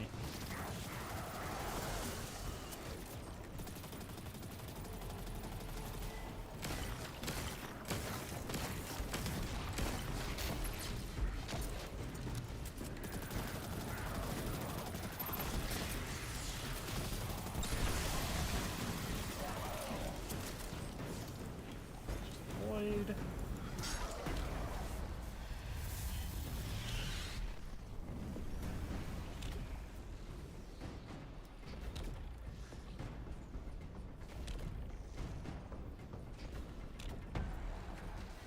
I love farming public events in 2025. Woohoo! Can you still farm temple rounds for spoils? I don't think so. I think spoils only come from newest raid and final encounter focus raid. Is that right? Someone fact check me on that.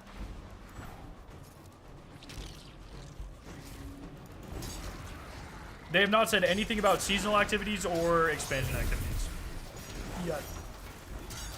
Yo, Aura, what's up? How you doing?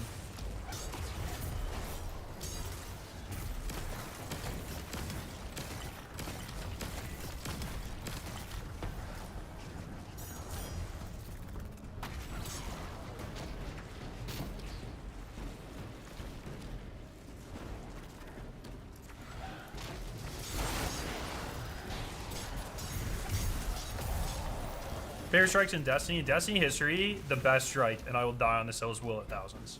Will at Thousands was a goated strike. Short, sweet, fun. Savathun Song is up there. OG Lake of Shadows is up there. Is there a Destiny 1 strike I want to throw in the mix there? I didn't really like a lot of Destiny 1 strikes, to be honest. Abomination Pit I'd put up there. Abomination Pit's pretty fucking cool.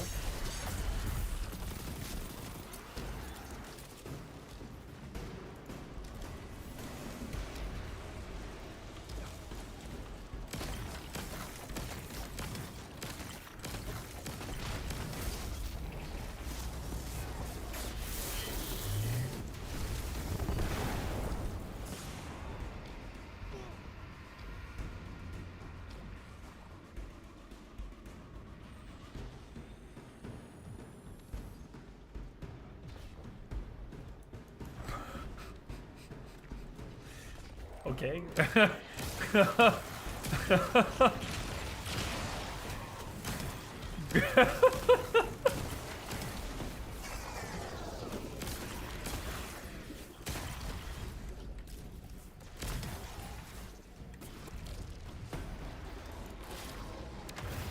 Threaded the needle too.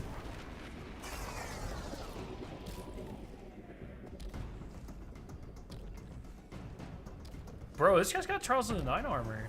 He's an OG. Worm husking PvE. Using a glaive in the Trosslin? Or in the fucking... Just vibing. Living his best life. Or her best life. I respect that.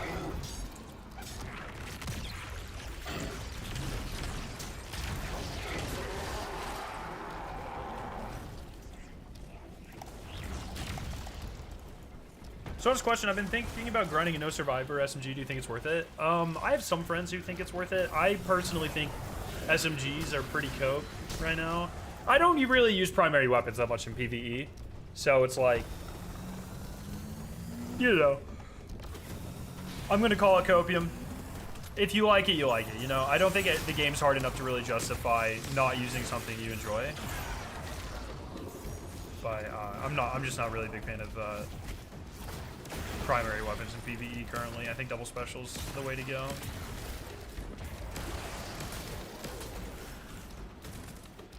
That might change. Might change.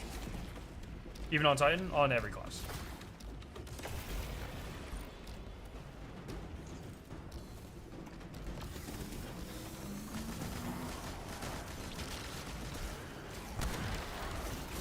Does that guy really have OG Charles in 9 armor? Yeah. Yeah, he does. Not the glowy kind, not the cool kind that I have, but decent one. I think I'm wearing some of it. I'm literally, yeah, I'm wearing 2 pieces right now. We're Charles in the 9 bros.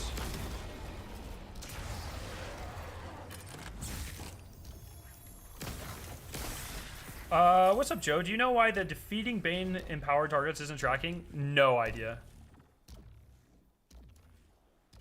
Bro, don't KD shame the randoms in fucking the Cosmodrome. Come on. That's crazy.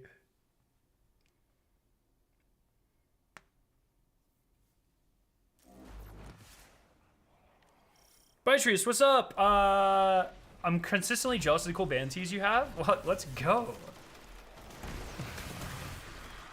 Actually, go to music taste. Well, I appreciate it. I appreciate it. It's always fun to chat about music and stuff, and I really like the merch culture that metal has specifically. So I'm more than happy to support bands I like, and I'm glad that some people appreciate that. You know. Actually, it doesn't even make sense. He has 0 games of Trials played. Is that the armor you can get from Prophecy?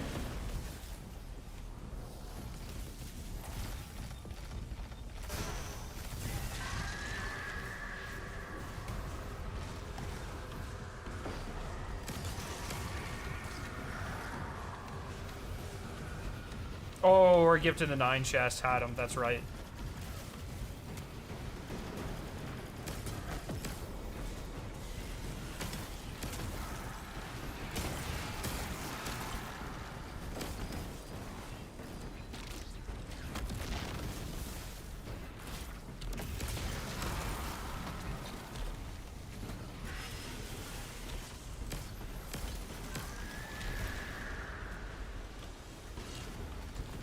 The reason I stopped playing Destiny is because, to be honest, I was burned out and moved on to other games like Warhammer. I think it is good that you were able to recognize that you were burnt out. I think a lot of this community doesn't realize that they are burned out. And I think that's been a problem for a long time.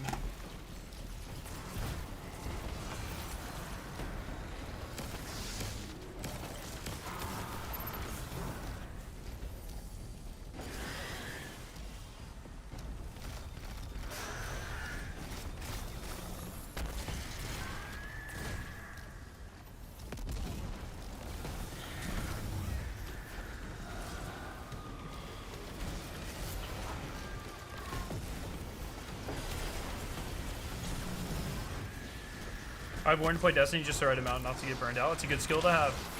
I do not have that. To be fair, I don't think I've really ever been truly burnt out on Destiny, but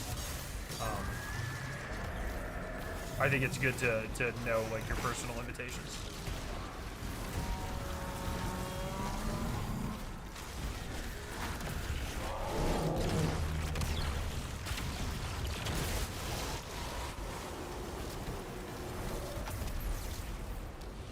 Bro, don't check their Gambit, Elo. That's crazy. Okay, so that's this character done. At some point, I'm gonna have to do all the moon bounties. I fucking hate the moon bounties, dude.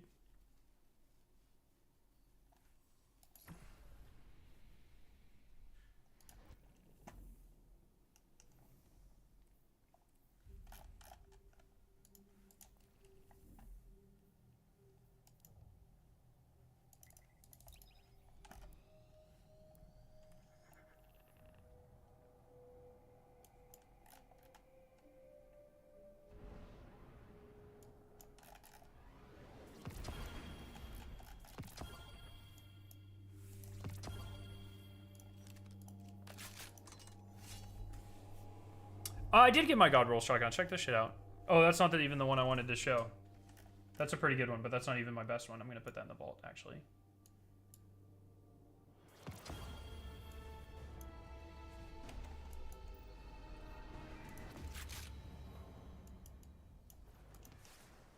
This is the best one I got.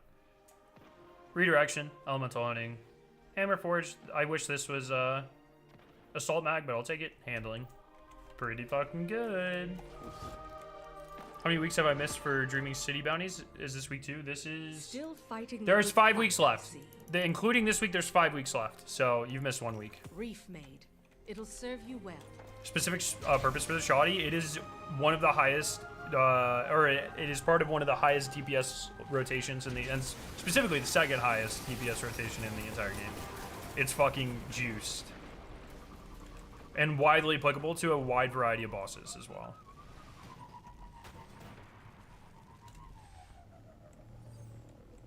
Double damage perks is diabolical, but redirection on its own buffs like the bullets, the first couple of bullets by 100%. It's like fuck. What rotation beats it? Spreadsheet.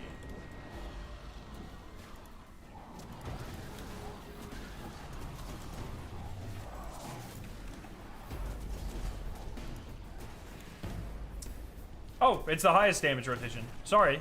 Winter Bite's second. I thought it was the second highest. That is totally my bad. It is part of the highest damage rotation in terms of DPS in the entire game. No, wait. Oh, Winter Bite is higher at when you get to longer than 30-second damage phases. A couple things are higher. Lord of Wolves is higher when you start to get to 30-second damage phases. But at short burst damage phases, it's the highest by a lot. Pretty cool.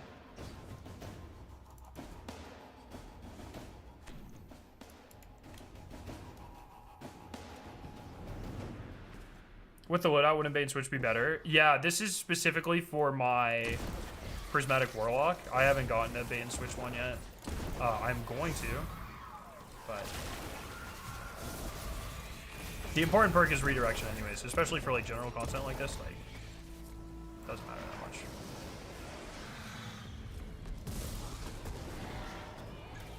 So crazy we got a legendary golden gun. Legendary Acreus, man. So good. Why do you spawn backwards? So best raid in Destiny in your opinion? I think Salvation's Edge is what I would consider to be like the epitome of a raid experience. I think like as an overall package, it best encapsulates what a Destiny raid should be, in my opinion. My favorite, like front to back, is probably Last Wish though. Like, Salvation's Edge is an immaculate experience, but it's not something I want to go do, like, every day. I would run something like a Deepstone or a Last Wish constantly. Like, I have no problem with that. They're just very enjoyable experiences.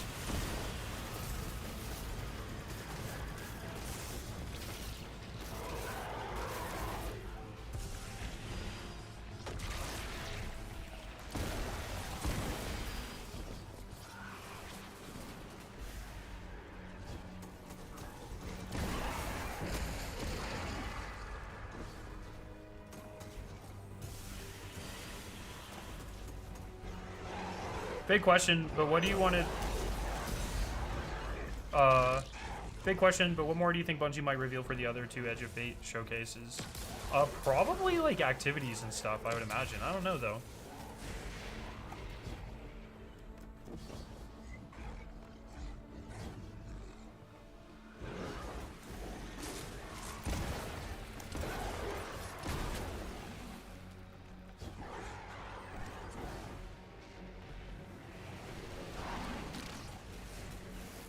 Oh, I didn't fucking...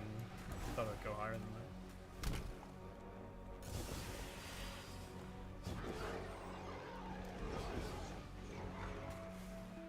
Wait, Scarrow, I don't know if I missed it, but do you know realistically what tier armor we can get tier 1? I don't... or week 1? I don't know for 100% sure. I only have, like, kind of the vibes I got when I was there. But I would be personally, just based off of my understanding of the light system, I would be surprised if anyone gets past tier 3 week 1. But it's hard to say for sure. I think there's essentially a net 0% chance anyone gets tier 5. I think tier 5s, you'll get a couple in the first half of the season. And then most of them will come in the second half of the season after the light is increased to 550, 600.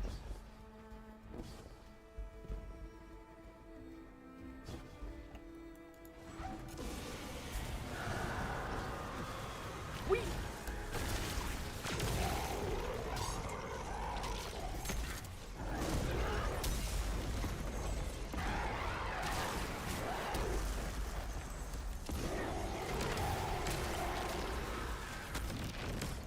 Rude.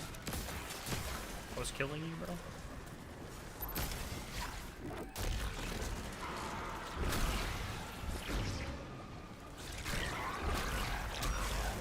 Depending on what your day 1 class is, Linus, I'm definitely gonna go for a bait and switch one because bait and switch is not as good, but it's got a lower ceiling, but it's more applicable to like a wider variety of situations, which I think is important for day 1. Did I not do Bay of Drowned Wishes on this guy?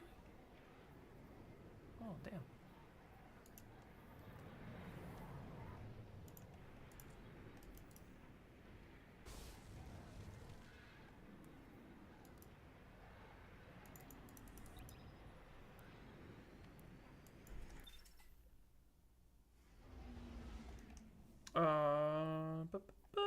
Need headshots.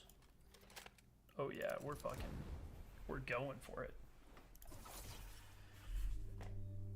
Can you say why you like elemental honing? Because at times 5, and at times 5 it's 35% buff, and on classes like Prismatic Warlock, it is like the easiest thing in the world to keep times 5 up.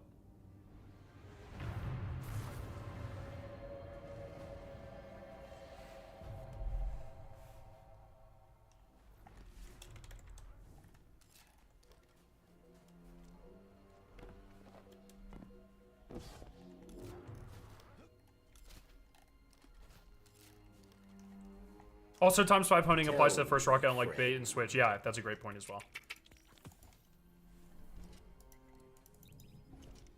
What's up, JC? How you doing?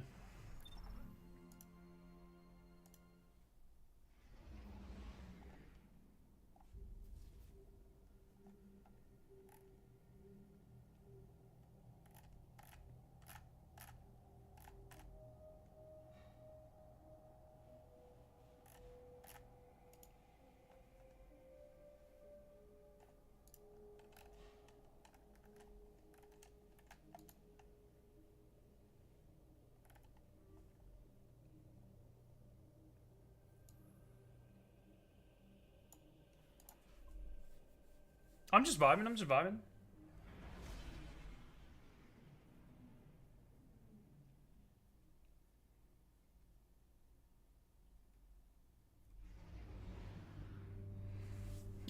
If you play the Emperor, oh, if I play the Hunt on a higher difficulty, I only need a couple shots. Yeah, but you need a completion of it as well. So I just try to get all my headshots on a regular completion.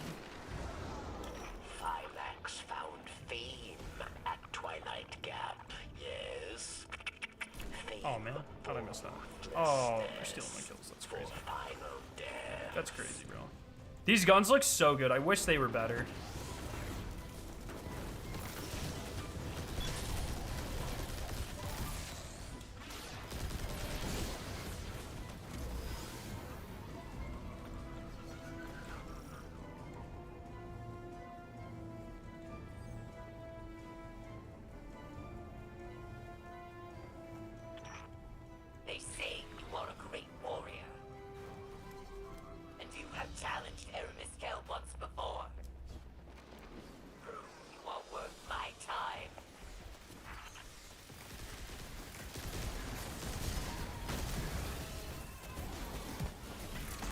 Psycho Pomp is really fun.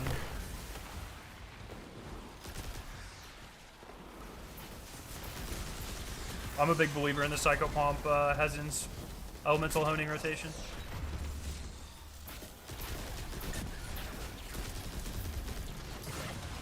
Yo, rude, bro. Oh no.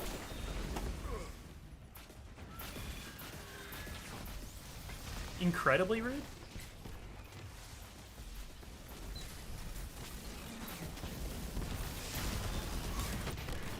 This is a Caliban's hand, the Liar's Handshake build. I'm not obviously not playing into it right now, but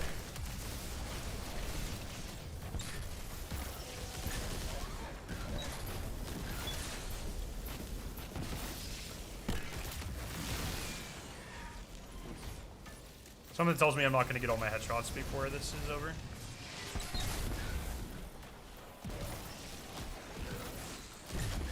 Bruh. Okay, I'm going to go forward.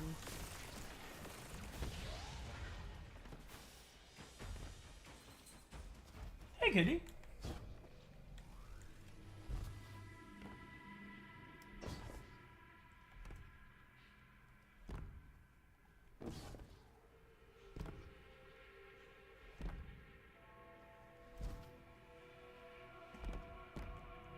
What's the best and worst Destiny expansion? I know Lightfall was a major letdown in the community.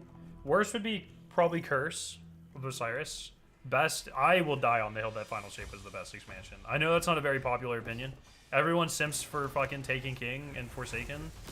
I think Final Shape clears. I don't even think Taken King's in the top 3, personally. I think Taken King is incredibly overhyped, but I'd probably give it 4th. Fuck, I might even put Rise of Iron above Taken King, to be honest. If we talk, because when I talk about expansions, I generally talk about, like Rise of Iron, would Age of Triumph count as part of that? That's hard to say. And with Taken King, you would count the entire year of the drought, which was fucking miserable. When you're at Bungie, did anything regarding Pathfinder come up? Mainly how it fit in with the new portal system? No.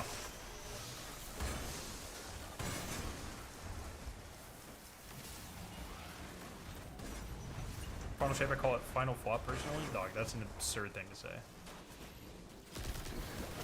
Final Flop was the finishing move I hit on your mother last night. Got him. Bam. Bam. Can I get some got-ems in Twitch chat, please?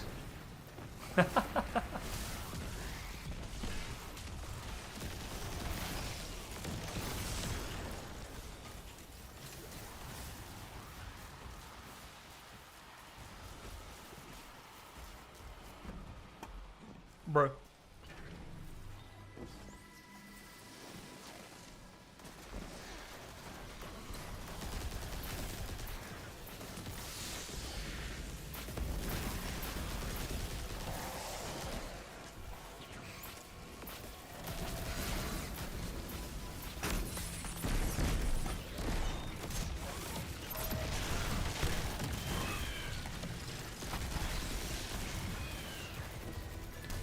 Do you have a Warlock Augur's Finality build? No.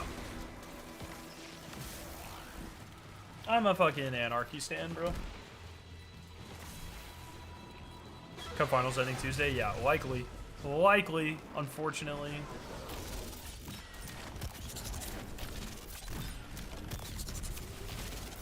Wow.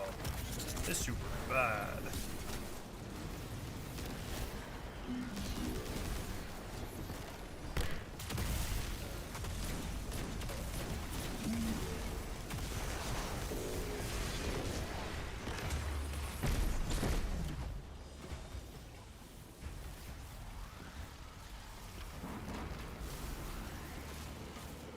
If you didn't stream or make content on Destiny 2, think you'd still play it? Yeah, for sure. This isn't my job. Like, I only play things I'm enjoying. You know what I mean? I think streaming definitely, and like making content, gives me a new perspective and helps me have fun. But if I'm not having fun in a game, I'm just not gonna play it. It's the same reason, like, if I was smart, if I was business-minded, I would hop off of the Marathon train and jump right onto the Arc Raiders train. I would have done that all. Actually, well, honestly, if I was business-minded, I would have become a Fortnite streamer like 10 years ago. But if I really cared about analytics, I'd be shitting on Marathon and being on the Arc Raiders train, and it's just like I genuinely typically don't enjoy third-person games, and Arc Raiders doesn't seem that interesting, mostly because of the third-person thing. So it's just like I'm not playing it. And if I felt the same way about Destiny, it would be the same thing.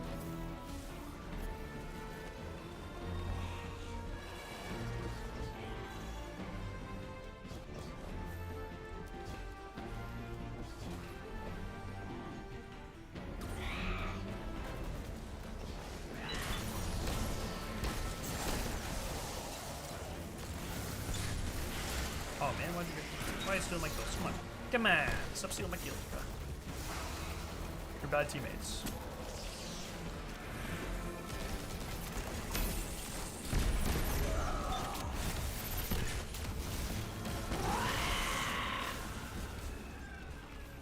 As someone who's still pretty excited for Marathon, from what I've played of both, Arc Raiders absolutely clears. Hey, I'm glad you enjoy it. I don't think it's ever a bad thing for people to enjoy a game. I just know, for me, I've watched quite a bit of it, and it looks very slow, very clunky, and like I said, like, I just do not like third-person games generally. It's just where I am at, and I think the gameplay of Marathon hits like the aspect. But once again, if I was a smart business person, I cared about making oodles of money, I would just sit here and shit on fucking Marathon. I'd go play Arc Raiders, you know what I mean? I'd be a first descendant Gunner streamer. But it's just not really what I care about in life, you know what I mean? I just want to have fun.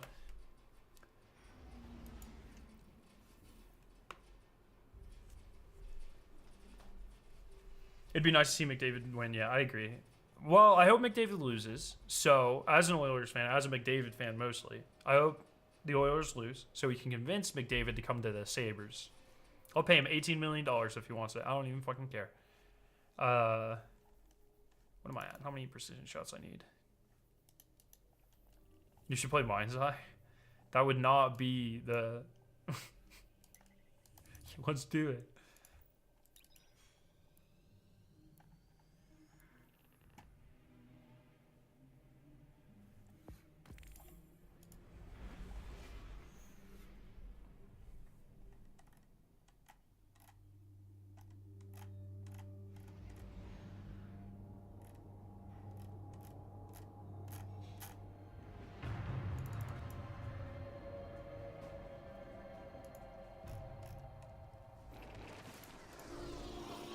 Alright, headshots.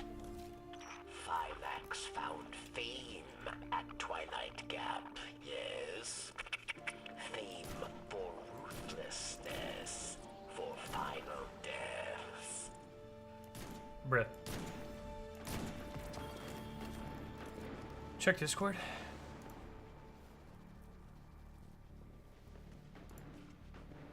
No. No, I'm almost done chemo. I'm getting off for the night soon.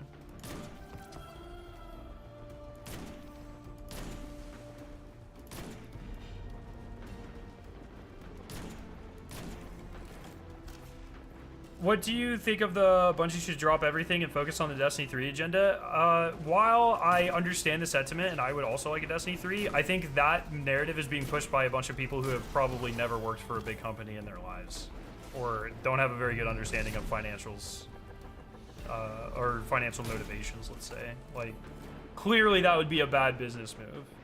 If Bungie employs probably an absurd number of market research people. If Bungie thought there was actually a good profit to be made with Destiny 3, you fucking bet your ass that shit would have been in development 4 years ago. Some random person on Twitter is not telling them anything they don't know.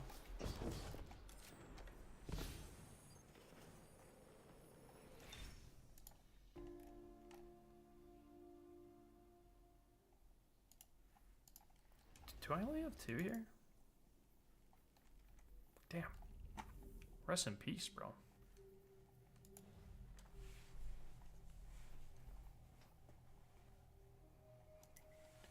I don't understand the push for Destiny 3 when people are complaining about the new loot tier system in Edge of Fate. It's hard because that's like a half good point. I see where people are coming from. I think Macdix made this same argument. I think there's a bit of it's a different mentality if everything's resetting versus if only like half of the things are resetting. You know, like the content isn't resetting, but your like your armor is. I understand why in some people's minds that might feel different. You know what I mean? But you know.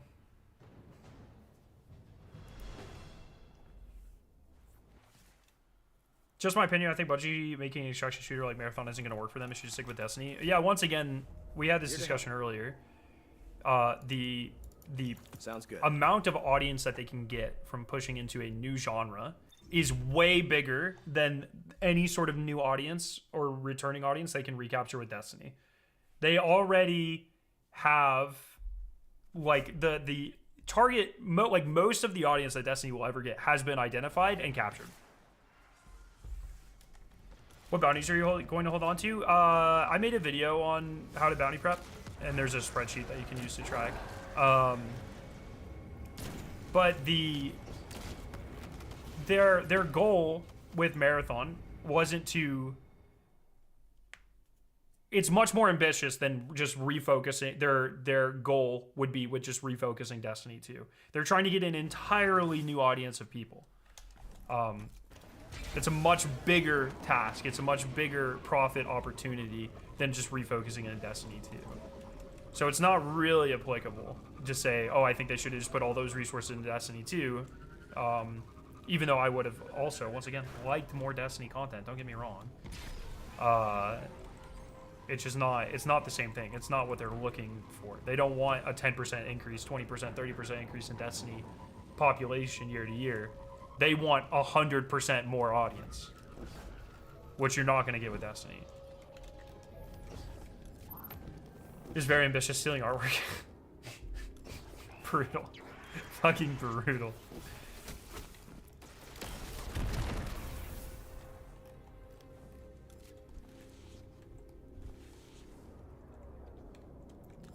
Do you think it's a stupid decision for Bungie for removing content from the game, especially Red War and Forsaken? Yeah, I mean, obviously it was bad. It hurt the, like, company name, right? I'm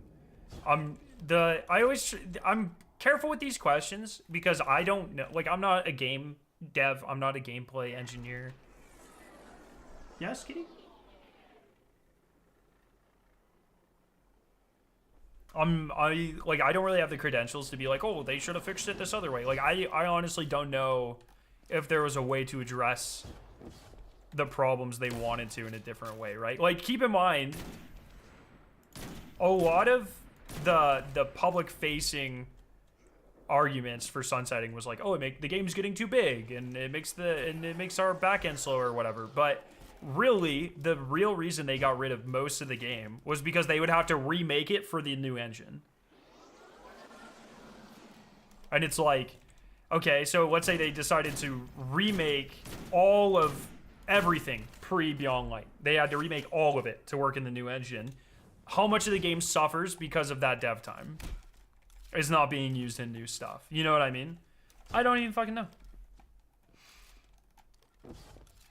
I don't think Edge of Fate changes are that focused on new players. It seems much more about the hardcore players. In my interview with Tyson, he said very specifically that a lot of the new changes are targeted at recapturing recently lapsed players within the last couple of years.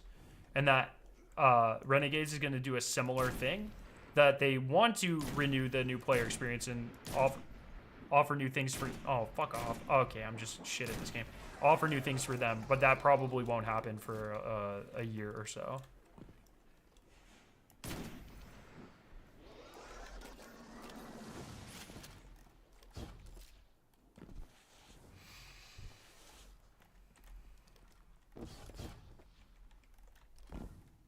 I think my issue with Marathon is less its existence and more the push to make an extraction shooter. I just don't know if that was the right genre for this IP. I get the vision with the IP. I think it's just one of those things that they need to really execute on. I think actually like how they, it's not only an extraction shooter, right? It's a live service, like almost, I don't want to say MMO-y, but I think they want to give it a lot of that like live, kind of like Fortnite, right? Like the live event slant, the community slant that you get in a game like an MMO, even though it's not, it is kind of like, I don't think that would be technically defined as an MMO, but you know what I mean? They want more of those community aspects compared to a game like Tarkov. And I think the Marathon universe does actually have really good lore for like a Probably another constantly evolving, chaotic world. I just don't think they've done a good job communicating what I think is their vision for that sort of thing. Was there a new engine released in Beyond Light? There was a new version of the Tiger engine, yes. That's why all the lighting and shit changed. That's literally the whole DCV exists because they only reworked some of the content to work in the new Beyond Light version of the engine. And then my biggest worry is that Marathon does poorly, more layoffs. Yeah, I totally agree. I think that's a very reasonable worry to have, and I think it's a very realistic situation. Which team would you lay off more people, Marathon or Destiny? They would both be impacted. I don't think this is a... I think both would be very, very, very heavily impacted.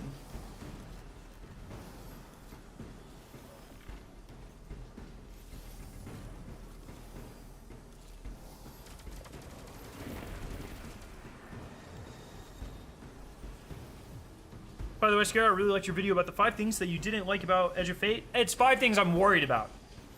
I wanted to frame that and discuss 5 things that like are currently how I currently interpret something, or I'm not really sure about, right? That's a little different. Also, you should check out my video I made today on 5 things I'm very excited for and Edge of Fate. Those are both important things. But I'm interested to see Bungie talk more about the stuff I'm unsure about. If Marathon does amazing, they'll do even less for Destiny. I completely disagree with that take. Having talked with the devs, I completely disagree with that take. Keep in mind, Destiny has 2.5 times bigger team amount of devs working on it. Destiny currently pays the bills in a very big way.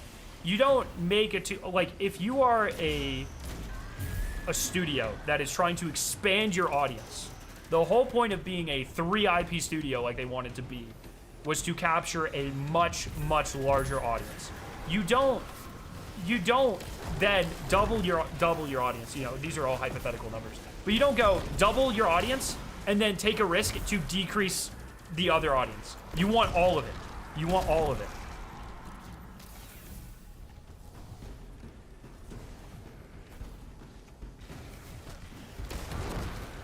It wouldn't make any sense for them to build up this new audience and then kill what they have with Destiny. It doesn't make any sense.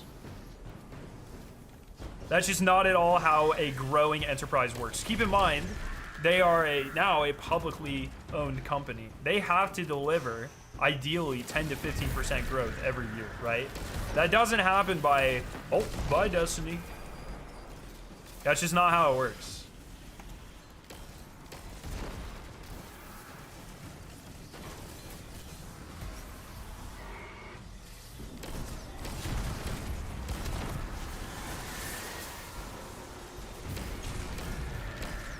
This is only my first fucking public. Oh man, I have not been paying attention. Oh shit. I need more kills. I've been getting too many.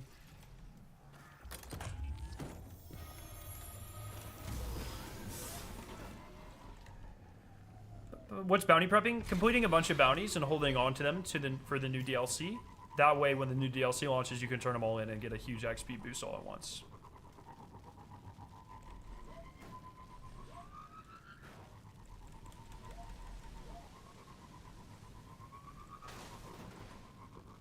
Bungie should put me in charge of Destiny. There'd be no content except 18 raids a year. That's like the average Reddit take. It's pretty good. 18 of the easiest raids you've ever seen, though. That's important.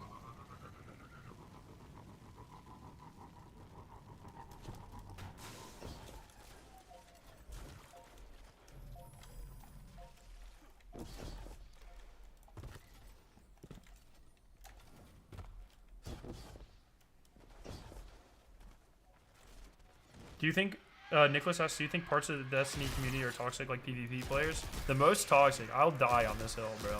It's a very unpopular opinion, and once again, if I was smart as a business person, I wouldn't say this out loud. But easily, the most toxic part of the Destiny community are toxic casuals, bro. On God. Not saying every casual is toxic. Most of them are not. But there is a group of players, a small minority of players, that are incredibly entitled and don't want to play the game a lot, and but still believe that they are entitled to all of the best loot, and they are incredibly dog. They will fucking threaten your family if you question their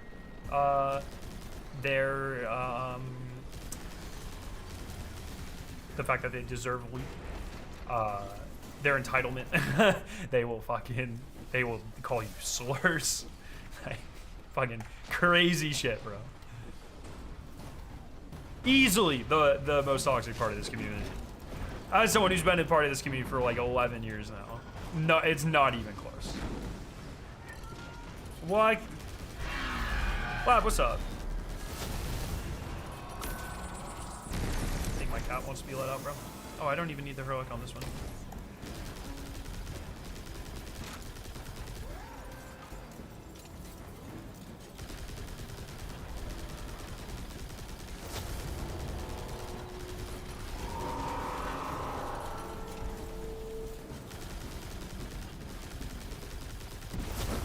Cat out.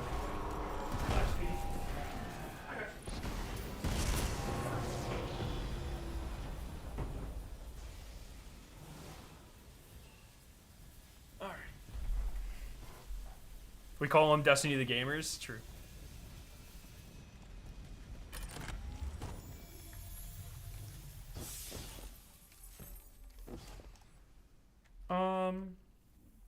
Yo, Rob, how you doing? What are we looking at here? Got that. So I need some solar, some arc, some void.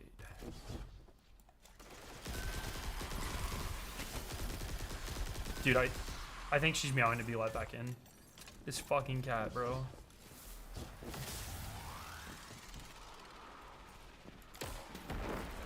God, she's such a brat.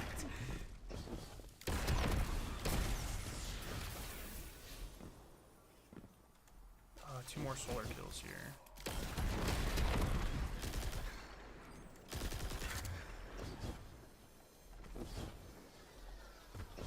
Salt Agrippa, what's up?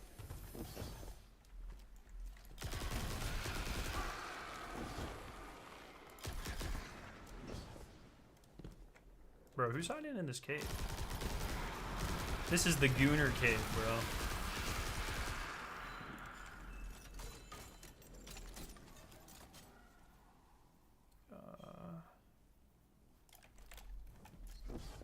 The Gooner cave.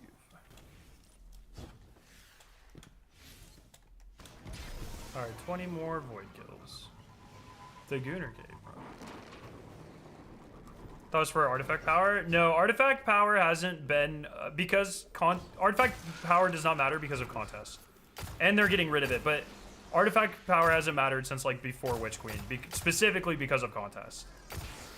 Bounty prep has pretty much always been in the modern era of Destiny about getting the artifact perks unlocked. Is there a reason why you have not set up a cat cam yet? Mostly because I'm fucking lazy.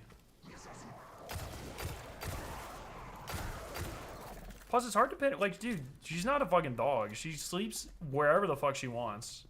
It's hard to get her, unless it's on top of my. Sometimes, or like I'd say, like 50% of the time, it's on top of my computer. Every other time, dog, she sleeps. She's all over the fucking place.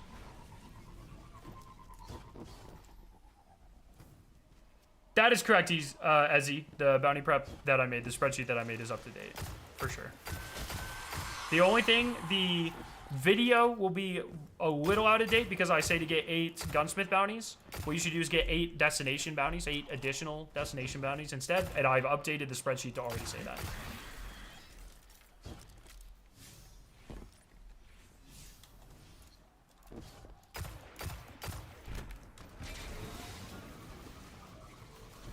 Yo, Demon, what's up? This is day 336 of asking for office man cave tour. I'm very interested in what your office looks like. Yeah, I always fucking forget to do that, bro.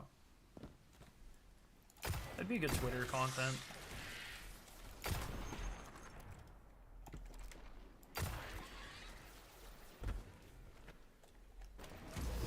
Every gifted sub, a cat cam gets activated. I just have like 100 around the office.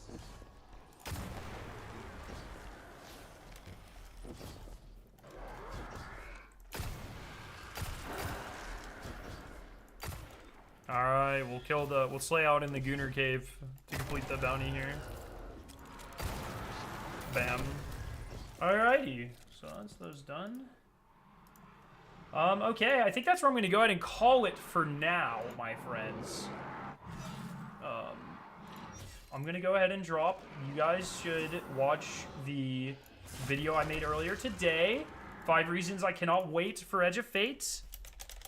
What's your expectation on the difficulty of Edge of Fate raid compared to Salvation's Edge? I am hoping for a Vow level raid, but we shall see. Now let's find someone to raid real quick.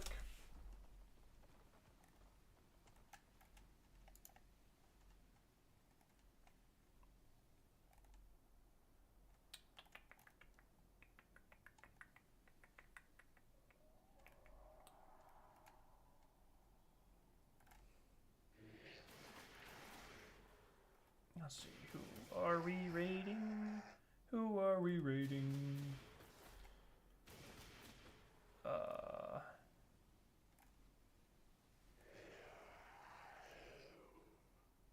Bro, I don't know any of these names. Holy.